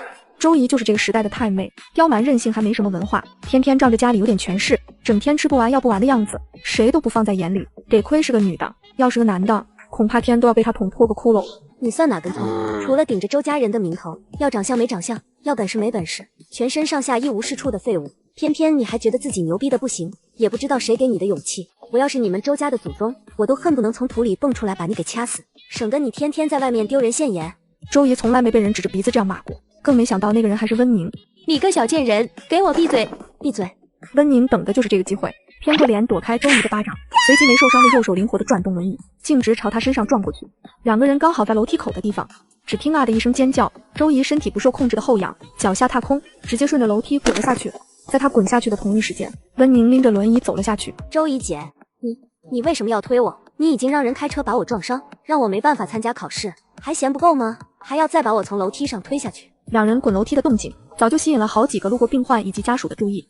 哎呦，那女同志也太狠了，居然把那个坐轮椅的小同志从楼梯推下去，你看那身上青紫的，看着都疼。胆子也太大了吧，在军区医院就敢出手伤人，还有没有王法了？什么仇什么怨啊，下手这么重，又是开车撞人，又是把人推下楼梯的。你没听那受伤的小同志说吗？为了阻止他参加考试，这心眼也太黑了，这种人就该送到边疆改造去。陆晋阳拿完药返回，见到的就是这样的画面。温宁趴在地上，轮椅侧翻，浑身都是青紫红的伤痕，可怜巴巴的掉着眼泪。哥，周怡不可置信的看着眼前一幕，看着自己心心念念的男人将自己的仇敌抱在怀里，黑眸中的心疼好像要溢出来一般。不是这样的，晋阳哥，是温宁这个小贱人先动的手，是他把我从楼上推下来的，我什么都没做。晋阳哥，你别信这个贱人，他在撒谎，他是个人先告状，是他用轮椅撞我，把我从楼上撞下去，然后他自己拎着轮椅走下来，他在演戏，他想博取你的同情，你难道看不出来吗？晋阳哥，你相信我，我才是受害者，我才是被推下楼的那个，不然为什么我也躺在地上？我总不会推完人自己躺地上碰瓷吧？谁知道是不是你推人家小同志的时候不小心自己滚下去的？就是啊，坐轮椅的怎么可能干得过你一个腿脚正常的人？编谎话也打草稿好吗？真当我们眼睛瞎呀？可不，人家小同志手脚摔成那样，红红紫紫的，看着都疼。你全身上下屁事没有，连个伤口都看不见，怎么好意思冤枉说人家把你给推下去的？你个缺德玩意儿！我说了，不是我推的，不是我，他身上那些伤是早上被自行车撞的，不是从楼梯滚下去摔的，他故意录给你们看，就是想让你们误会我。周怡姐，你怎么知道撞我的是自行车？我刚刚根本没说早上撞我的是什么车，所以你这算是承认了吗？就为了不让我参加文工团的考试，你找人开车撞我？不是，是你自己说你被自行车撞伤的。哎呀，我知道他是谁了，空军大院周家那位大小姐，周怡。原来是他啊，大院谁不知道他性格骄纵霸道，谁都敢惹，谁都不放在眼里，办出这种事也不奇怪，只是这次太过分了，故意伤人，算犯法了吧？可不是吗？早该管了，再这么下去，不知道还要干出什么伤天害理的事。真丢人！这要是我家的女儿，看我不狠狠教训一顿，差一棍都给我打断。有这么个惹是生非的女儿在家，我要是他妈，我都不好意思出门，脸都不知道往哪里搁。丢人现眼的玩意儿！周怡是万万没想到，他会越描越黑，最后变成人人指责唾弃的对象。他杀了你！周怡大叫一声，疯了一般朝着温宁扑过去，手里不知道从哪里摸出一把匕首，奔着那张白嫩小脸狠狠挥过去。陆晋阳原本就提防着周怡，几乎是他拔刀扑过来的同一时间，他便反应迅速的一脚把周怡踹飞。快报警，把这个害人精抓起来！你放心，飞行员同志，我们肯定帮你把人交给警察。哥，我带你去包扎。你对象挺关心你的吗？刚才进来的时候急得都要哭了，听到你没事，整个人都松了口气。陆晋阳侧眸瞥了温宁一眼，深邃眼眸里翻滚着幽暗难明的光。他不是我对象，是我哥。原来是兄妹，看起来挺般配的，我还以为你俩是处对象的关系呢。既然是兄妹，那更好。我隔壁还有个需要缝针的病人，你来帮你哥处理伤口吧。医院资源向来紧张，有些护士都不是专业学校毕业的，只是上过几天培训课便直接上岗。痛的话就告诉我，我开始了。陆晋阳只觉得胳膊的地方像有一只蚂蚁在爬，痒酥酥，又像羽毛在挠，轻飘飘的，胳膊处的肌肉不自觉收紧，绷得又紧又硬。现在要给你绑纱布，觉得紧的话就告诉我。好了，是不是绑得太紧了？不紧。看来我还挺有当护士的潜质。陆晋阳脑子里出现他身穿白衣制服的模样，头上戴个护士帽，在温柔的给男病号上药，轻声细语的问他们痛不痛的情形。只是稍微想象了下，陆晋阳便黑了脸。你不适合当护士。为什么不适合呀？我刚刚给你包扎的不好吗？你说呀，我给你包扎的好不好？陆晋阳从来没被女人这么缠过，还是这么一个妖精一样的女人，红嘴唇一张一合，吐气如兰，比玫瑰花瓣还要娇嫩。温宁终于是觉察到他有点不对了，看他的眼神不对，太有侵略性，像某种大型猛兽盯上感兴趣的猎物。我包扎的不好就算了，以后你还是找专业的护士帮你换药吧。他转身欲走，手腕却从身后被人拽住。好，包扎的好，很好，特别好。我就说嘛，我有潜质。走吧，去楼下看看。等等，我去推轮椅。不用了，我们先下去吧，我还能忍忍。你就这么下去，公安只会觉得你伤的并不重。温宁诧异的侧眸看他，那双黑眸幽沉深邃，让他莫名有点心虚。该不会自己设计周怡的事被看出来了吧？头突然好晕，不知道是不是早上被撞的后遗症。等着，我去推轮椅。谢谢哥哥。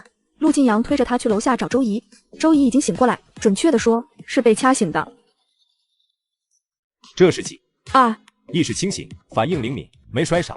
同志，请跟我们回去接受调查，也麻烦你们2位同志走一趟，配合我们做笔录。我小姑父是西城公安局的副局长，你们这片的派出所也归西城片区吧？如果2位同志觉得案子棘手，不如移交到西城公安局。那就先走调解程序，看看罗同志那边愿不愿意接受你的道歉，然后撤案。不接受任何形式的和解，而且我们还要报案。周怡涉嫌唆使他人开车谋杀我妹妹，我妹妹闪躲及时，才没有造成不可挽回的后果。这是医院出具的伤情鉴定，全身多处软组织挫伤。是个年轻男人，约莫20岁左右，头发稍长，身高应该有1.7米出头，肯定不到1.8米，背影挺瘦的。我知道撞人的是谁，是周怡的表哥蒋瑞，接一下电话。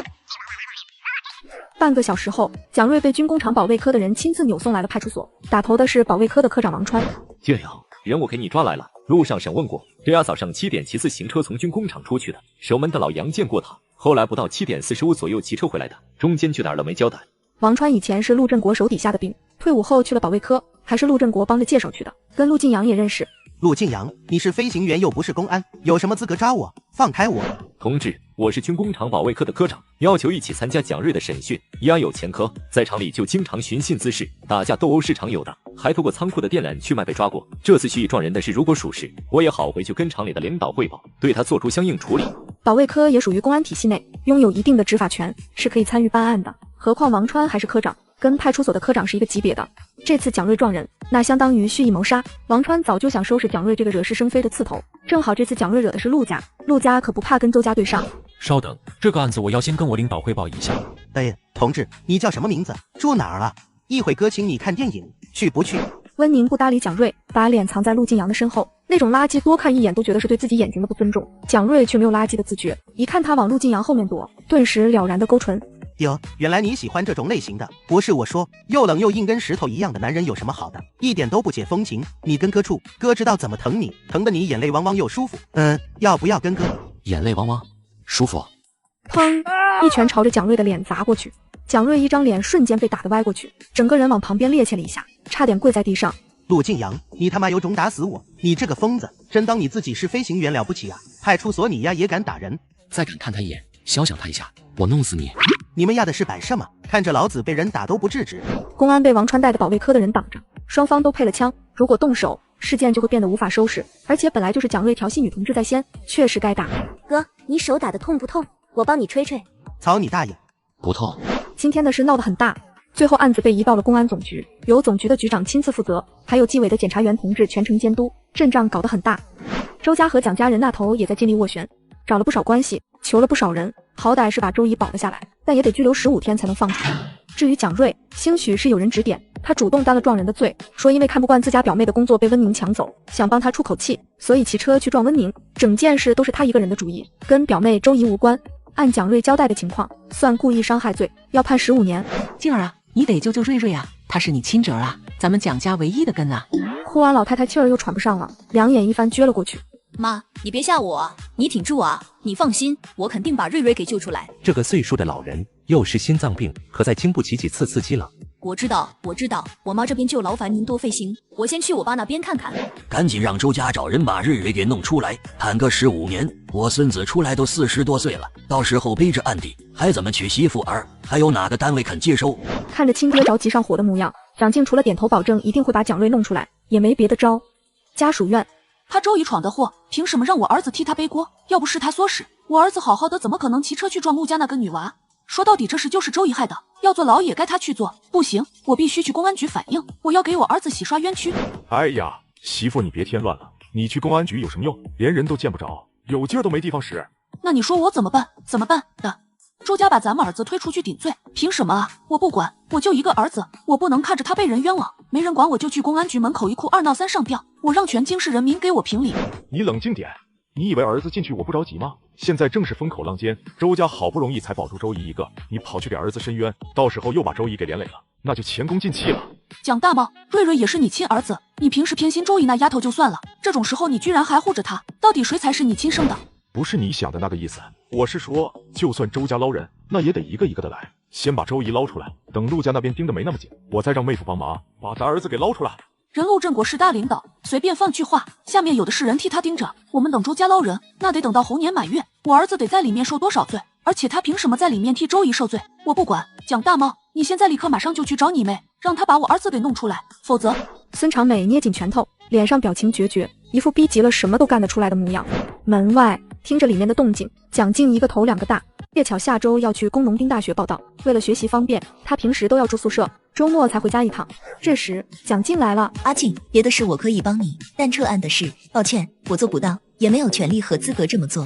可蒋瑞也是为了帮周怡，他其实没想过伤害温宁，就是小孩子之间的矛盾，何必上纲上线，闹到要让人坐牢的程度呢？合着蒋瑞坐牢还是我们陆家的错，怪我们小题大做。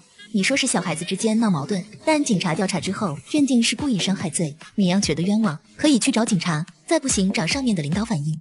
可温宁也没有受重伤，只是挫伤而已，养一养就好了。但蒋瑞因为这事可能要坐15年的牢，15年啊！出来之后蒋瑞都40多岁了，人生大半辈子已经荒废了。你意思是杀人犯没把人杀死就无罪了？那你想过没有，这次是小温狗臂结实才没有导致重伤，如果他反应慢一点，累撞残撞傻了，那他的人生又怎么办？谁来替他兜底？到时候只怕蒋瑞就不是坐牢了，而是要吃枪子了。怎么可能？蒋瑞就是吓唬他，没想过要真的把他怎么样。听到这种话，秦岚脸色已经沉得不能再沉，直到今天她才发现，原来她和蒋静思想观念如此巨大。以前丈夫总叫她少跟蒋静来往，她没当回事，这次她才切身体会到什么叫不是一路人。可蒋瑞撞人之后，还继续用车胎碾压温宁的手腕，这都不算故意伤害，怎么才算？蒋瑞是成年人，做错事就要承担后果。总之，我们这边不可能撤案。你为了给一个乡下丫头出气，连我们几十年的情分都不顾念。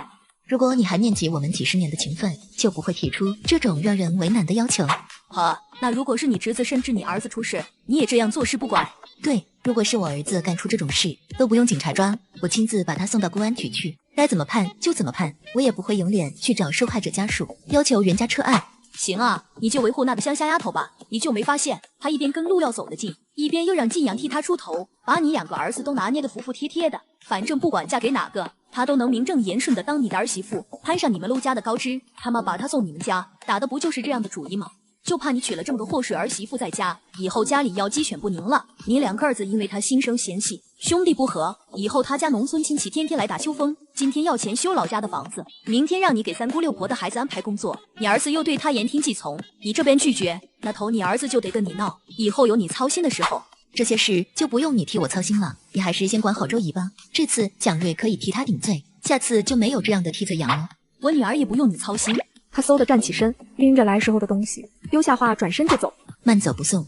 2楼楼梯转角，叶巧和温宁并排而立。秦阿姨现在心里肯定很难过，她跟蒋阿姨是手帕交，因为这是闹掰。哎，温宁不动声色地看了叶巧一眼，他其实一直怀疑这件事叶巧也有参与，只是不确定在里面扮演什么角色。周姨那边倒是没把叶巧供出来，但不代表叶巧也是无辜的。那叶巧姐觉得我该怎么做？我倒觉得你应该主动去公安局撤案。秦阿姨维护你是顾及你的感受，怕她答应蒋阿姨的要求，你会不开心。但做人应该相互体谅，既然你没受什么重伤，不如就放蒋瑞一马，这样秦阿姨也没那么难做。叶巧的话证实了温宁的猜想，温宁表情不变地点了下头。我知道了，叶巧姐，我该去上药了。小温，你把腿搭上来，我给你抹药，觉得疼就跟我说，我轻一点。不痛的秦阿姨。也不知道你大哥有没有按时换药，身边没个知冷知热的人照顾，太年都要26了，也该操心个人问题了。秦阿姨不用担心，回头你问问大哥喜欢什么样的女同志，等我去文工团上班，要是碰上合适的，就帮忙牵线搭桥。要是大哥不着急，我就先帮二哥介绍。秦岚听完愣了1秒，随即便明白过来温宁的意思，面上笑容依旧，心中却微微叹息。哎，看来两孩子互相都没有那方面的意思呀。说曹操道。秦岚刚给温宁上完药，客厅入口便多了一道高大熟悉的身影。晋阳，你怎么回来了？不是说有紧急任务吗？这才去了1天就回来了，好像有点太快了。执行中途临时取消了。那你快上去休息吧。目光转向同样坐在沙发上的温宁，扬了扬手里提着的手提袋。你上次要看的书，正好基地的图书馆有，顺便给你带回来了。说完，陆晋阳抬腿往楼上走。温宁愣了1秒，反应过来他意思是让他去拿书，赶紧从沙发起身，跟秦岚说了声，便跟在他后面上楼。看看是不是要这几本？谢谢大哥。你们基地的图书馆借书有归还期限吗？我争取早点看完，把书还你。不急。哥，那我先出去了。等等，帮我换个药。他说的极为自然，温宁好像也没有理由拒绝，点点头，脚下往书桌方向走了2步，离他更近了些。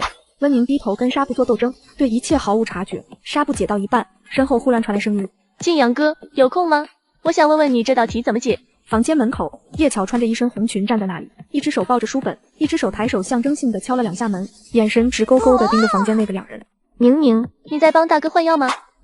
宁宁，我就请教晋阳哥一个问题，马上就好，应该不耽误你换药吧？晋阳哥，上次你写给我的解题步骤，这里我有点不明白怎么算出来的，可以请你再把详细的步骤写出来吗？你们先聊，我出去了。出去的时候还特别贴心的给2人把门给带上。听到关门声，陆晋阳眸色一寸寸沉下来，心底无端浮起一阵躁郁。晋阳哥，叶巧喊了一声，把钢笔再往他面前递了一下。陆晋阳没接，而是拉开抽屉，从里面重新拿出一支钢笔，在面前的书页上写了几行公式。晋阳哥，要不要我帮你上药呀？说完，他抬起手指，轻轻点了一下陆晋阳的胳膊，示意他。我不喜欢别人随便进我的房间，也不喜欢别人碰我，以后有问题可以在楼下请教。对不起，晋阳哥，我看宁宁也在，所以我没多想就进来了。他不一样。他不一样，短短4个字，叶巧已经听懂了他没说的潜台词。晋阳哥，我知道宁宁比我优秀，比我漂亮，你们都喜欢她，我只是想跟她一样，想帮你。你不用总跟她比。你不用总跟她比，因为你比不上。看起来好像没说什么，一个总字却什么都说了。叶巧站在原地，手里紧紧攥着那支黑金钢笔，难堪的双颊滚烫。原来他平日跟温宁争宠的小动作，他都明白。不等陆晋阳开口，他飞快抱起桌上的书，转身离开房间。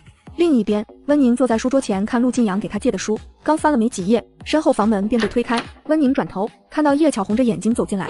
宁宁，看书呢？刚才我帮晋阳哥换药，绑纱布的时候不小心剪刀划到手指了，好痛。叶巧捏着自己的食指，一脸痛苦的表情。楼下有药箱。哦，叶巧还想再说什么，温宁却没有心情欣赏他的表演，直接起身道：那你好好休息，我去楼下喝水。说完拿起桌上的书，转身往房间外走。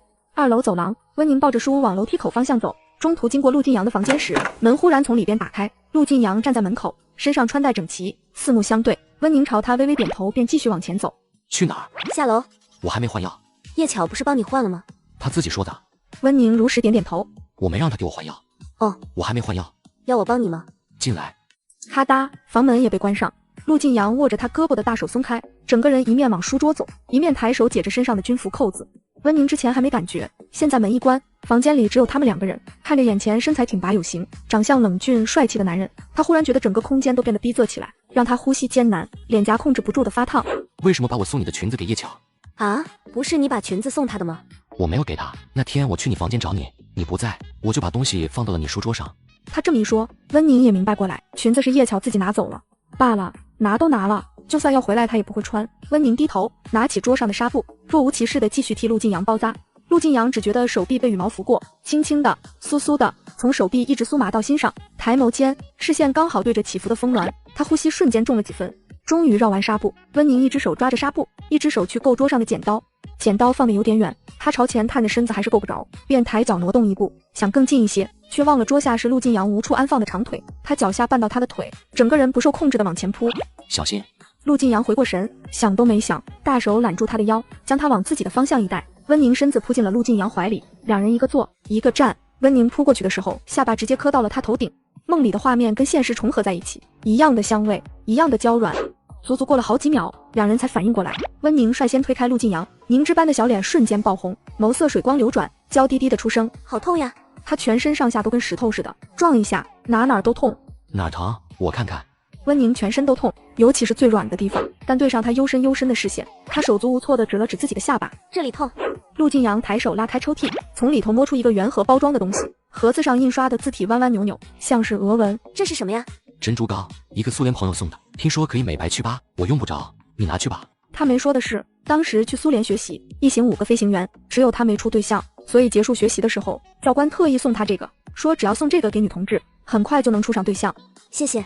陆晋阳没有再说话，黑眸肆无忌惮地撅着他白里透红的脸蛋，他不敢抬头，更不知道该说什么，心跳一下一下，比往常快了好几拍。温宁快喘不过气了，他动了动嘴唇，那哥，我先出去了。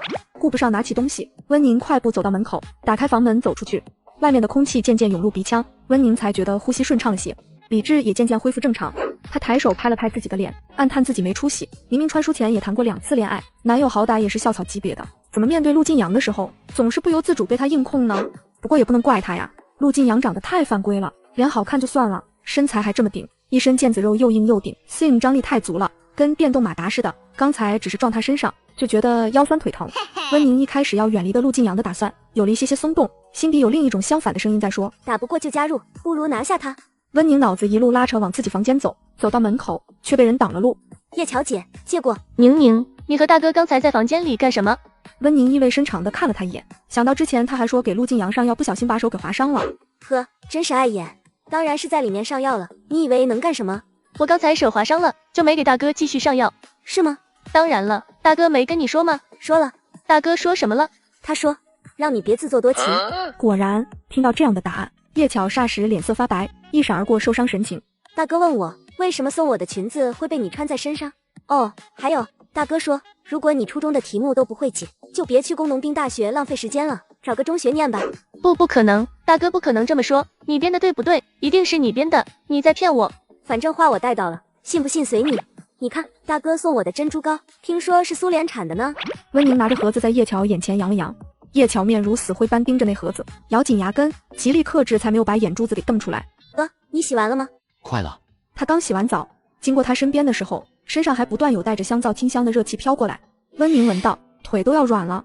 哥，你怎么洗这么久呀？伤口没事吗？水管坏了，我在里面修了一阵。原来是在修水管。温宁点点头。对了，我帮你重新包扎下伤口吧。你在里面待了那么久，纱布肯定都受潮了。客厅内就只有2人，头耐心地替他重新包扎。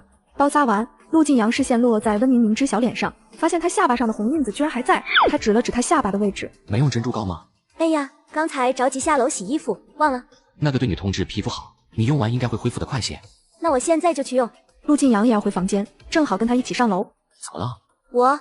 我在找东西。什么东西？我帮你找。哥，我把你送我的珍珠膏弄丢了，对不起。哥，我回房间后就放在我的抽屉里，后来就下楼洗衣服，再回去就找不到了。温宁，房间里就我们2个人住，你在大哥面前这么说是什么意思？是说我拿了你的珍珠膏吗？对不起叶乔姐，我不是那个意思，你别误会。陆晋阳站在温宁身边，审视的目光落到叶巧身上。大哥，不是我拿的，不是我，不信的话你们来房间搜。不必了。大哥，你为什么不相信我呢？你搜过我房间就知道了，真的不是我拿的。叶乔姐，你别激动，都是我不好，我就是丢了东西太着急了，兴许是我自己记错了放的地方。温宁不说话还好，一说话，叶乔只觉得肺都要气炸了。家里就这么几个人，你说东西丢了，不就是暗示是我偷的吗？我不想背这个小偷的黑锅，所以请你和大哥一起搜我的房间，还我清白。好，既然你执意要求，那就搜。静阳，怎么回事？你们在吵吵什么？秦阿姨，你终于回来了。温宁怀疑我偷了她的东西，但我真的没有拿。我父母虽然很早就不在了，可他们生前一直教我做人要正直，不能干偷鸡摸狗的事。秦阿姨，我真的没有拿温宁的东西，我不是小偷。小叶，你先别哭，阿姨相信你的人品，这事肯定是无悔。秦阿姨，大哥刚送我的珍珠糕，我着急下楼洗衣服，不知道失手放哪儿了，所以到处找了会儿，正好在走廊碰到大哥询问我怎么回事。叶乔姐听到我跟大哥的对话，不知怎么误会了，提出要让我们搜他的房间。叶乔姐，是我不对，是我太着急，说话的时候没有顾及你的感受，东西可能是被我自己放失手了，兴许过2天就找到了，所以搜房间还是算了吧，我相信你。小叶，你别多想，小温没你想的那个意思。小姑娘家有时候确实容易忘东忘西，别说你们了，我有时候前脚放的东西，后脚也到处找，搜房间还是算了吧，都是一家人。叶乔却觉得秦岚没有真的相信他。再看温宁一直拼命阻止搜房间，让他心中不禁多了几分思索。如果搜房间，是不是就会发现东西根本没丢，而是被温宁自己给藏起来了？所以今天这事是温宁故意的，想借机冤枉他，好抹黑他在陆家人心中的形象。秦阿姨，我和温宁住在一个房间，他说东西丢了，意思不就是我拿的吗？今天如果不搜房间，温宁和大哥嘴上说着相信我，心里面肯定还把我当小偷。所以秦阿姨，今天这个房间一定要搜。叶乔态度坚决，秦岚又了解他的性格，怕是今天不搜房间，他不会安心。既然这样，那就只能搜了。张婶，你上来一趟。张婶几步跑上楼，了解事情原委后，一脸为难地走进了叶乔和温宁的房间。小叶，得罪了。张婶，你随便翻，我没有什么见不得人的东西，不过为了公平起见，温宁的衣柜和床也一起找找吧，万一他真放失手了，也好帮他把东西找出来。整个屋子都找过了，张婶也没找到东西，朝众人摇了摇头。不可能啊，难道猜错了？温宁没有把东西藏起来栽赃，真的丢了。张婶，床下面也搜一搜。张婶见他还不死心，又倒回去，蹲下身子往叶巧的床下一看，这一看还真有发现。叶巧认出来，这是他之前找张婶要的空饼干盒，用来放一些钱票和重要东西。小叶，这个盒子是你的吧？能打开吗？是我的，可以打开。这不是前段时间我弄丢的票据吗？邮票、糖票、鸡蛋票，还有一张肥皂票，怎么在这儿？张婶，是不是弄错了？小叶说之前金阳也给了他一些票。等等，我核对一下。他做事仔细，每张票都记了编号，打票丢了。此刻他从裤兜里摸出一个票夹，把眼前票据的编号跟纸上记录的票据编号一对，对得上，就是我丢的那几张票。还有这，我就说厨房的白糖怎么用这么快，我也就偶尔做馒头和做菜的时候放一点，平时一小包白糖都能吃大半年，这次的白糖就吃了3个月没了。小叶啊，你要想吃什么就直接管婶子拿，你这。张婶一脸难以言说的表情。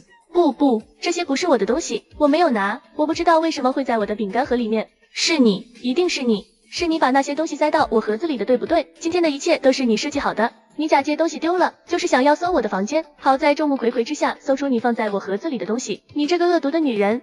叶乔姐，我没有，不是我，你没有，房间里就住了我们2个，除了你，谁还有可能动我的东西？够了，房间是你自己要搜的，床底也是你让张婶找的，温宁从头到尾都没有说你一个字，倒是你张口闭口都说他冤枉你，究竟是他冤枉你，还是你自食恶果？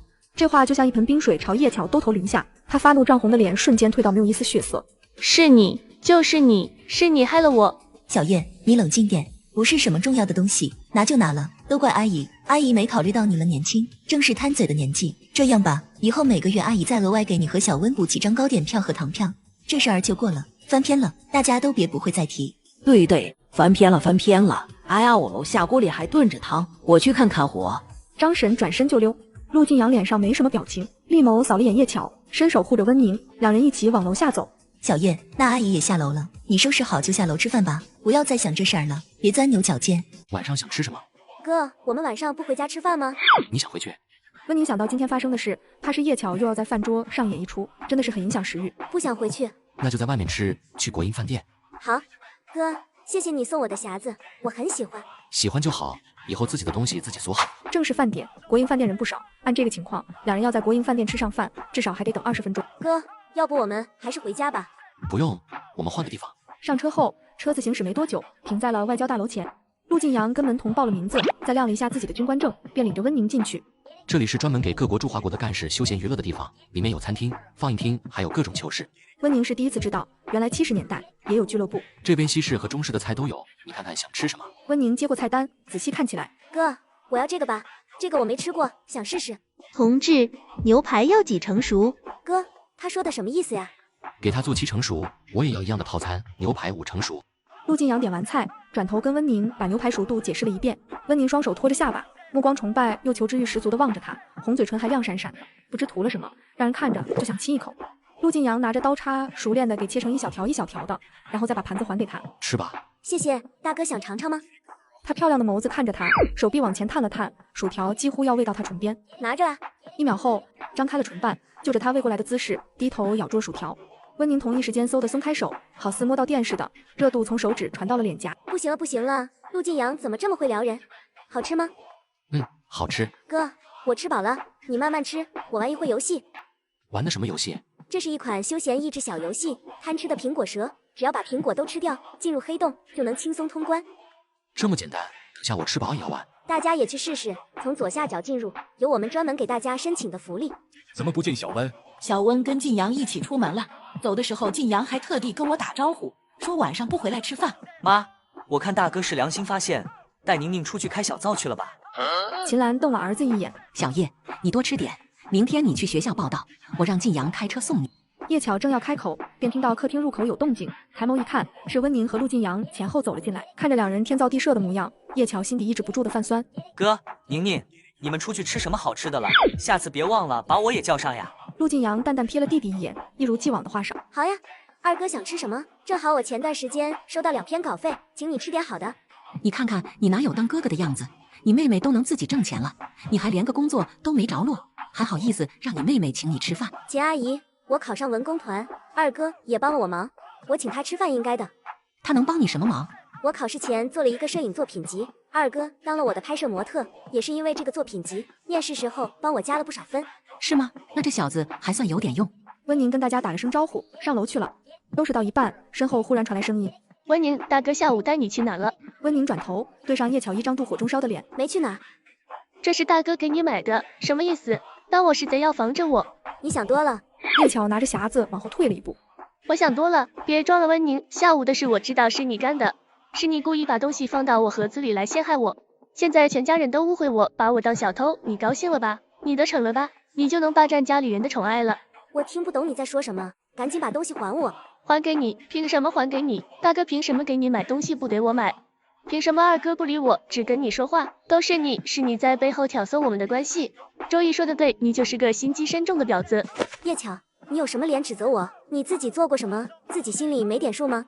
我考试那天调的闹钟是谁关的？谁动了我的准考证？又是谁把我出门的时间透露给周姨？还有，我们去商店买衣服那天，又是谁借口把我引到胡同口，害我被流氓纠缠，差点失了清白？要不要我现在就下楼，把这些事都告诉陆家人，让他们帮我主持公道？温宁每说一句，叶巧愤怒的脸色便白上一分，直到整张脸都煞白，惊恐万分地盯着温宁。你有证据吗？你凭什么这么说我？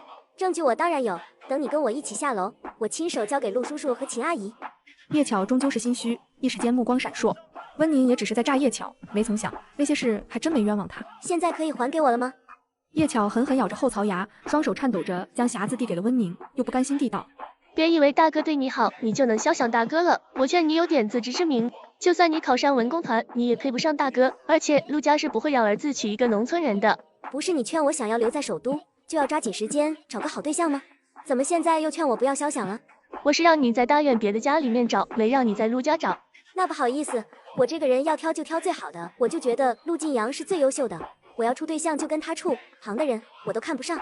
门外刚抬手准备敲门的张婶一脸震惊。第二天早上，温宁起床下楼上厕所，不知道是谁在里面，只听到哗啦啦的水声，像在洗澡又像是在洗衣服。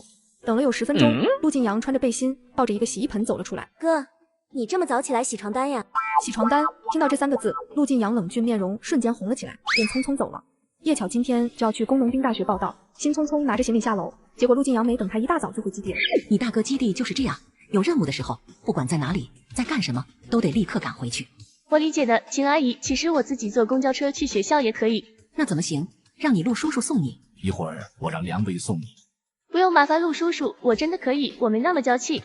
不麻烦，你先吃饭，吃完饭送你去学校。吃完饭后，陆振国就让警卫员梁威送叶巧。等车子快经过邮局时，他借口要寄信，让梁威停车等一下。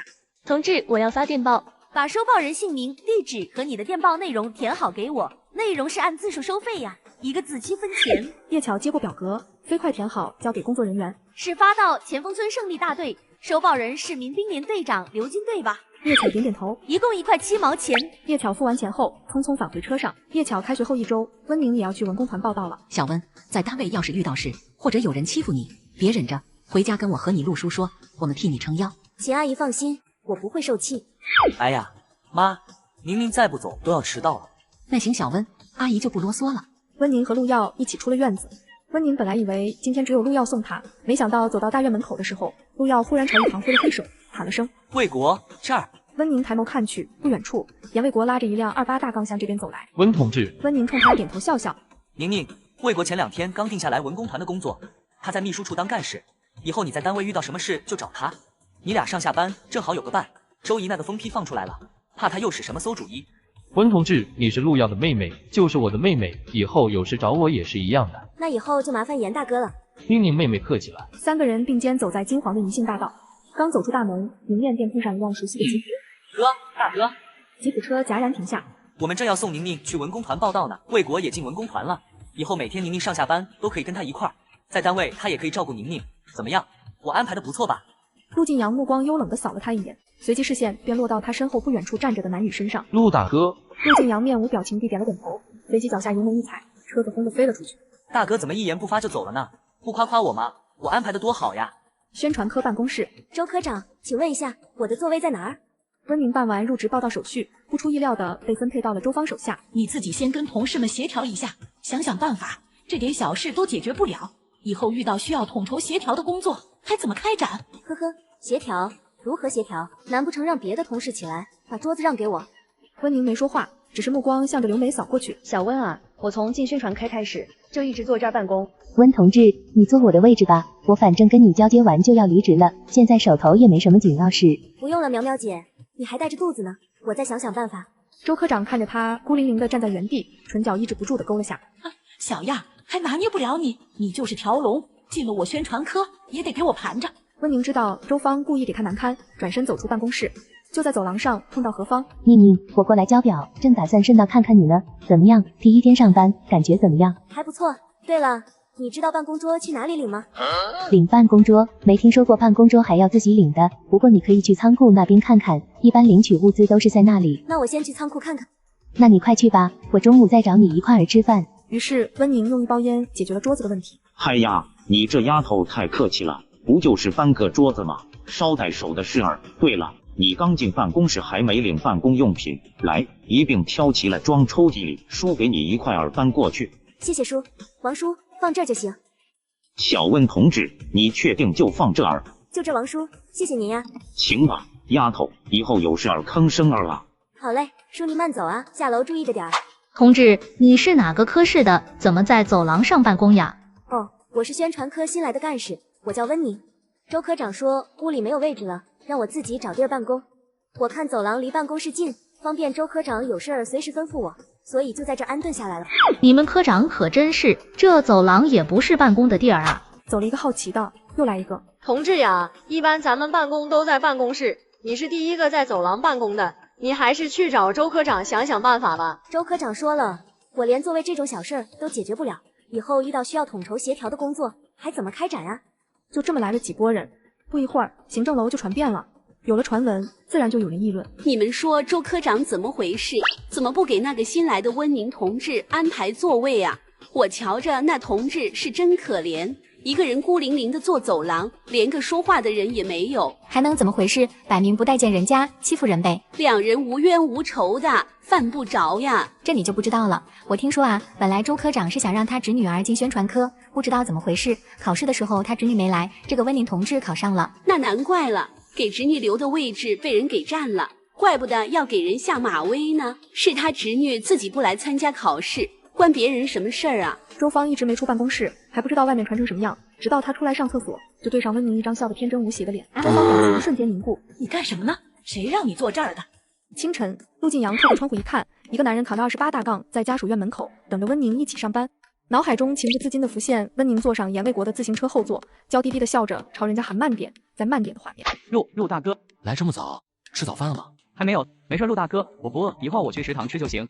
我不知道宁几点出门，怕跟他错过，所以早点来这的。哼，还挺会想，以为我是来邀请他进去吃饭的。你是在秘书处工作吧？对，跟着张政委。对，我记得宣传科的工作是张政委在分管，你又是他的秘书，张政委知道你跟下面科室的人走得近吗？听到这话，严卫国表情一愣。陆大哥，我要是跟宁处对象，那是不是就没有人敢乱传什么了？陆晋阳波澜不惊地扫了他一眼，回了4个字：神颜可畏。只要他一天还在秘书处，他就一天要跟温宁保持距离。在思想斗争中，他终于做出决定。陆大哥，我先走了，麻烦你跟陆耀和宁说一声，我以后不能接送他上下班了。好，我会替你转达。小院里头，出来倒淘米水的张婶端着盆站在原地，翘起的唇角压都压不住。严家那小子来接小温上班，被晋阳几句话给说走了。没猜错的话，晋阳就是对小温有意思，我可得好好帮他一把。晋阳，哎呀，我今儿早熬的粥有点糊，你们都去食堂吃吧。知道了，张婶。哥，收拾一下，我带你去单位吃早饭。啊？对，小温，你让晋阳送你去单位吃，今儿早婶子熬的粥糊了，现在再做也赶不上你们上班的时间。哥，不用麻烦你送我去单位，我昨天跟严大哥约好一起去单位。听到这话，不等陆晋阳回应，张婶插话道：哎呀，小温，刚才严家那小子在门口找你来着，说是你俩工作性质需要那啥避嫌，他以后不能送你上下班了，说让跟你说一声。这样吗？很快，陆晋阳也坐进车里，缓缓发动引擎。给你的。温宁诧异地接过钢笔，好漂亮的钢笔，可无功不受禄，干嘛送我这么贵的东西？送你的入职礼物，你刚上班，又是在宣传科，需要写作的地方多，需要一支好钢笔，收着。谢谢大哥，那今天我请你吃早饭。今天出门的早，食堂的人还不算很多。温宁让陆晋阳坐下，然后自告奋勇地端着餐盘去窗口打早饭。咦，那不是陆队长吗？怎么来文工团吃早饭了？该不会，芳芳，陆队长是不是专门来偶遇你的呀？怎么会？怎么不会？今天又没有什么文艺汇演，陆队长肯定不是来看演出的。对了，你上次不是想约陆队长看电影吗？结果陆队长正好被别人叫走，现在多好的机会呀，你抓紧啊，赶快去。长得哪都好看，就是太严肃了，让人不敢靠近。怕啥？你可是咱们舞蹈团的台柱子，长得漂亮，身段又好。你没见你在台上跳舞的时候，底下那些男同志看的眼睛都直了。去吧去吧，陆队长再冷不还是个男人。俗话说得好，女追男隔层纱，你都主动了，区区一个陆队长还不手到擒来？哎呀，你别瞎说。芳芳心头勇气大增，挺起胸脯往旁边桌走去。陆队长，陆晋阳看到身边多了个女人，也不认识是谁，冷冷地道：有事。好巧啊，陆队长又见面了。上次的文艺汇演最后一个压轴的独舞节目是我跳的。所以呢？陆队长，听说最近电影院上映了红星闪闪的电影，你有时间吗？我想约你一起去看电影。没有。芳芳到底也是众星捧月惯了的，乍一下被男人拒绝，脸上挂不住，轰的一下红到耳根，回到自己的座位。怎么样？陆队长答应去看电影了吗？他说没时间，你说他是不是对我没意思呀？我看不见的，说不定是最近工作忙呢。要不你先别约电影，你先跟他多制造点接触的机会。怎么制造呀？今儿早上食堂卖包子吗？你买1笼，就说你喂小吃不完，丢了又怕浪费，请陆队长帮你解决几个。叔，要2笼包子。给我1笼包子。这就剩2笼包子了，下一屉出锅还得等15分钟。本着先到先得的原则，温宁直接递出钱票。不好意思啊，我有事儿等不了15分钟，你让1笼给我。不好意思，我不让。我都说了我有事儿，你怎么还不让呢？你不是我们单位的人吧？从来没见过你，非本单位的人不能进入食堂吃饭。温宁懒得跟他掰扯，直接掏出自己的工作证。你这个人还真是，你一个人吃得下2笼包子吗？让我1笼怎么了？一点都不讲团结互助，不通情达理，就这人品也不知道怎么进的文工团。他拽什么拽呀？真是没素质。就是买这么多包子，小心噎死。两人正骂着，然后发现温宁居然端着包子往陆晋阳的方向走了。你说陆队长会接受他的包子吗？肯定不会呀，就没见过陆队长给我哪个女同志正眼。可那个女同志长得也不错。哪里不错了？我觉得你比她好看多了，你就等着吧，等着看那女同志被陆队长冷脸赶走，到时候有她丢脸的。走，我们过去看热闹。结果便看到陆晋阳在那女同志还没走到座位的时候，就主动起身接过她手里的餐盘。芳芳气得浑身发抖。怎么回事？陆队怎么接了那女同志的包子？吃完早餐，温宁要上班，陆晋阳也有工作要忙，两个人在食堂门口分开。温宁往宣传科办公楼走。站住！有事？我问你，你跟陆队长是什么关系？我问你，你跟陆队长是什么关系？你谁啊？你是陆晋阳他媳妇儿还是他妈？我和他什么关系？用得着跟你汇报吗？你拽什么呀？我们问问你怎么了？你和男同志大庭广众之下卿卿我我的，那是得问问你俩什么关系啊？要是处对象了还成，要不是处对象的关系，你就是不知廉耻，不要脸。温宁都要给气笑了。吃个饭就是不知廉耻，不要脸，不愧是70年代大帽子，说扣就扣，也不管扣得多离谱。你笑什么笑？小心我举报，你信不信？有种你就去举报，没种就让开，我要上班了。说完，温宁扬长而去。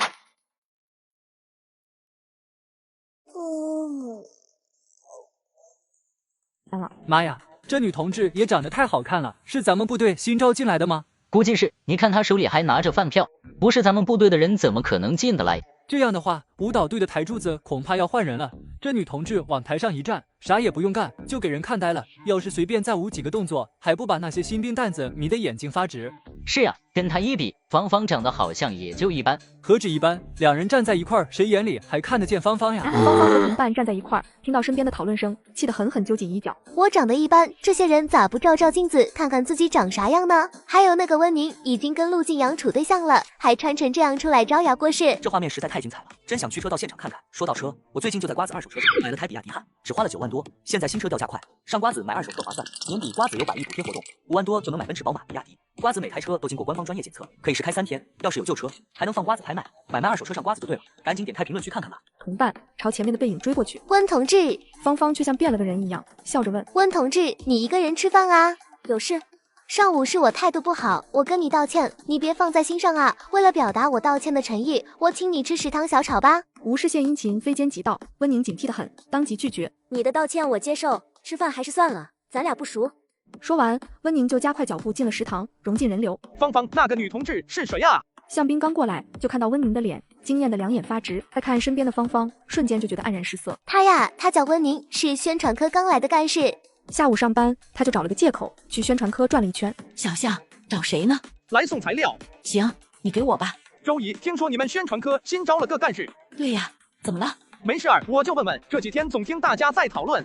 周姨，我还有事儿，先走了。好嘞，这项兵现在过来打听温宁，怕不是看上他了。第二天，军区下午要在淮山拉练，为期3天。咱们文工团的部分同志已经过去了。这次拉练的照片拍摄由你负责，现在你就收拾收拾，准备过去吧。周科长，拍摄照片有什么要求吗？苗苗，你跟他说。苗苗拿出早就总结好的笔记，递给温宁。拍摄的要求我都写上面了，你去的路上看看就知道了。最后多说一句，快过年了，开车回家有面子，赶紧上瓜子选车吧。转了转，抬手指了指门外的向兵。哎，小向，你下午是不是要帮忙送物资去淮山那边呢？突然被点名的向兵愣了下，随即点点头。对，正准备出发呢。周科长，什么指示？这是我们科室的小温，下午也要过去淮山，你带着他一块儿吧。你好，我叫向兵，是团里的卡车司机。温宁跟他浅浅回握了一下，收回手。温同志，我在楼下等你，你收拾好咱们就出发。这么精彩的画面，真想驱车到现场看看。所以我在瓜子二手车上买了台特斯拉，才花了9万9。瓜子有上万台不同配置的奔驰、宝马、特斯拉，比线下店选择多了。瓜子每台车都经过官方专业检测，还能送上门试开3天。要是有旧车，也能放瓜子高价拍卖。总之买卖二手车，认准瓜子就对了。赶紧去评论区看看吧。温同志，渴了吧？喝点汽水，橘子味的。不用了，谢谢。温宁是很渴，自从那次火车上被人下药，他就拒绝吃陌生人的东西。温同志还挺警觉的，点心不吃，汽水也不喝。温宁不知道说什么，扯着嘴角呵呵干笑了2声。我不是那个意思，我牙不好，吃甜的牙疼。向同志，我们还有多久到？快了，估计还有40分钟。他早就心猿意马，估摸着再开10分钟，得找个地势平坦点的地。上车后，车子经过一片树林，这位置不错。温同志，车子好像出了点问题，刹车片踩着有点松，我下去检修一下，你正好也可以下去活动活动。说完，向兵就下了车。不知要检修多久，下去活动一下也行。见他下来了，向兵指着旁边那片树林。温同志想上厕所的话，可以去那边，那边没人，我在这儿替你守着。温宁往树林方向看了眼，觉得关全，摇摇头，不用，我不想上厕所。温宁在旁边活动手脚，一会儿抬抬腿，一会儿举举胳膊。向兵看着他诱人的脸蛋和身材，渐渐失去耐心。放了药的东西不吃，树林也不钻，真是油盐不进，那就别怪我来硬的了。温同志可以帮我个忙啊，帮我把手表解下来。温宁看他手上沾了点机油，确实容易把衣服弄脏，点点头，手指触到表带，正要解，下一秒，向兵却忽然搂住他的腰，二话不说就把他往旁边的树林里拖。你干什么？放开我！温宁嘴里呵斥，一边手肘向后狠狠一顶，顶到向兵的肋骨，一边敢像眨眼睛一样精准的向后踢向兵的裤裆。向兵疼痛之下，自然松开了对温宁的钳制。温宁趁机往外跑，但下一秒向兵就追了过来。别费力气了，你跑不出我的手掌心，劝你乖乖躺下，我还会让你舒服点。温宁不敢回头，终于跑出树林，眼前陡然出现一条河流。向兵在他身后停下来，扶着树干，喘着粗气儿道：“跑啊，怎么不跑了？是谁跟你一起算计我的？周芳？听不懂你在说什么？那就是周芳了。”向兵离他只有一步之遥，身体往前一扑，就要去抓他。在向兵双手伸过来的时候，温宁便转身，毅然决然地跳进河里。军区拉练，陆晋阳和孙长征分到一个队，两个人背着行军包，在山里走了半天，终于找了一处河滩安顿下来。哎，陆队，你快看，那儿飘着的是不是个人啊？听到孙长征的话，陆晋阳透过手里的望远镜看清楚了，确实飘着一个人。他眉心微蹙，唰地将望远镜扔给孙长征，然后飞快跳进河。直到把人平放在河滩上，他才注意到女人那张熟悉的脸蛋。温宁看着面前奄奄一息的女人，抱住了她的脖子。陆队，人还有气儿吧？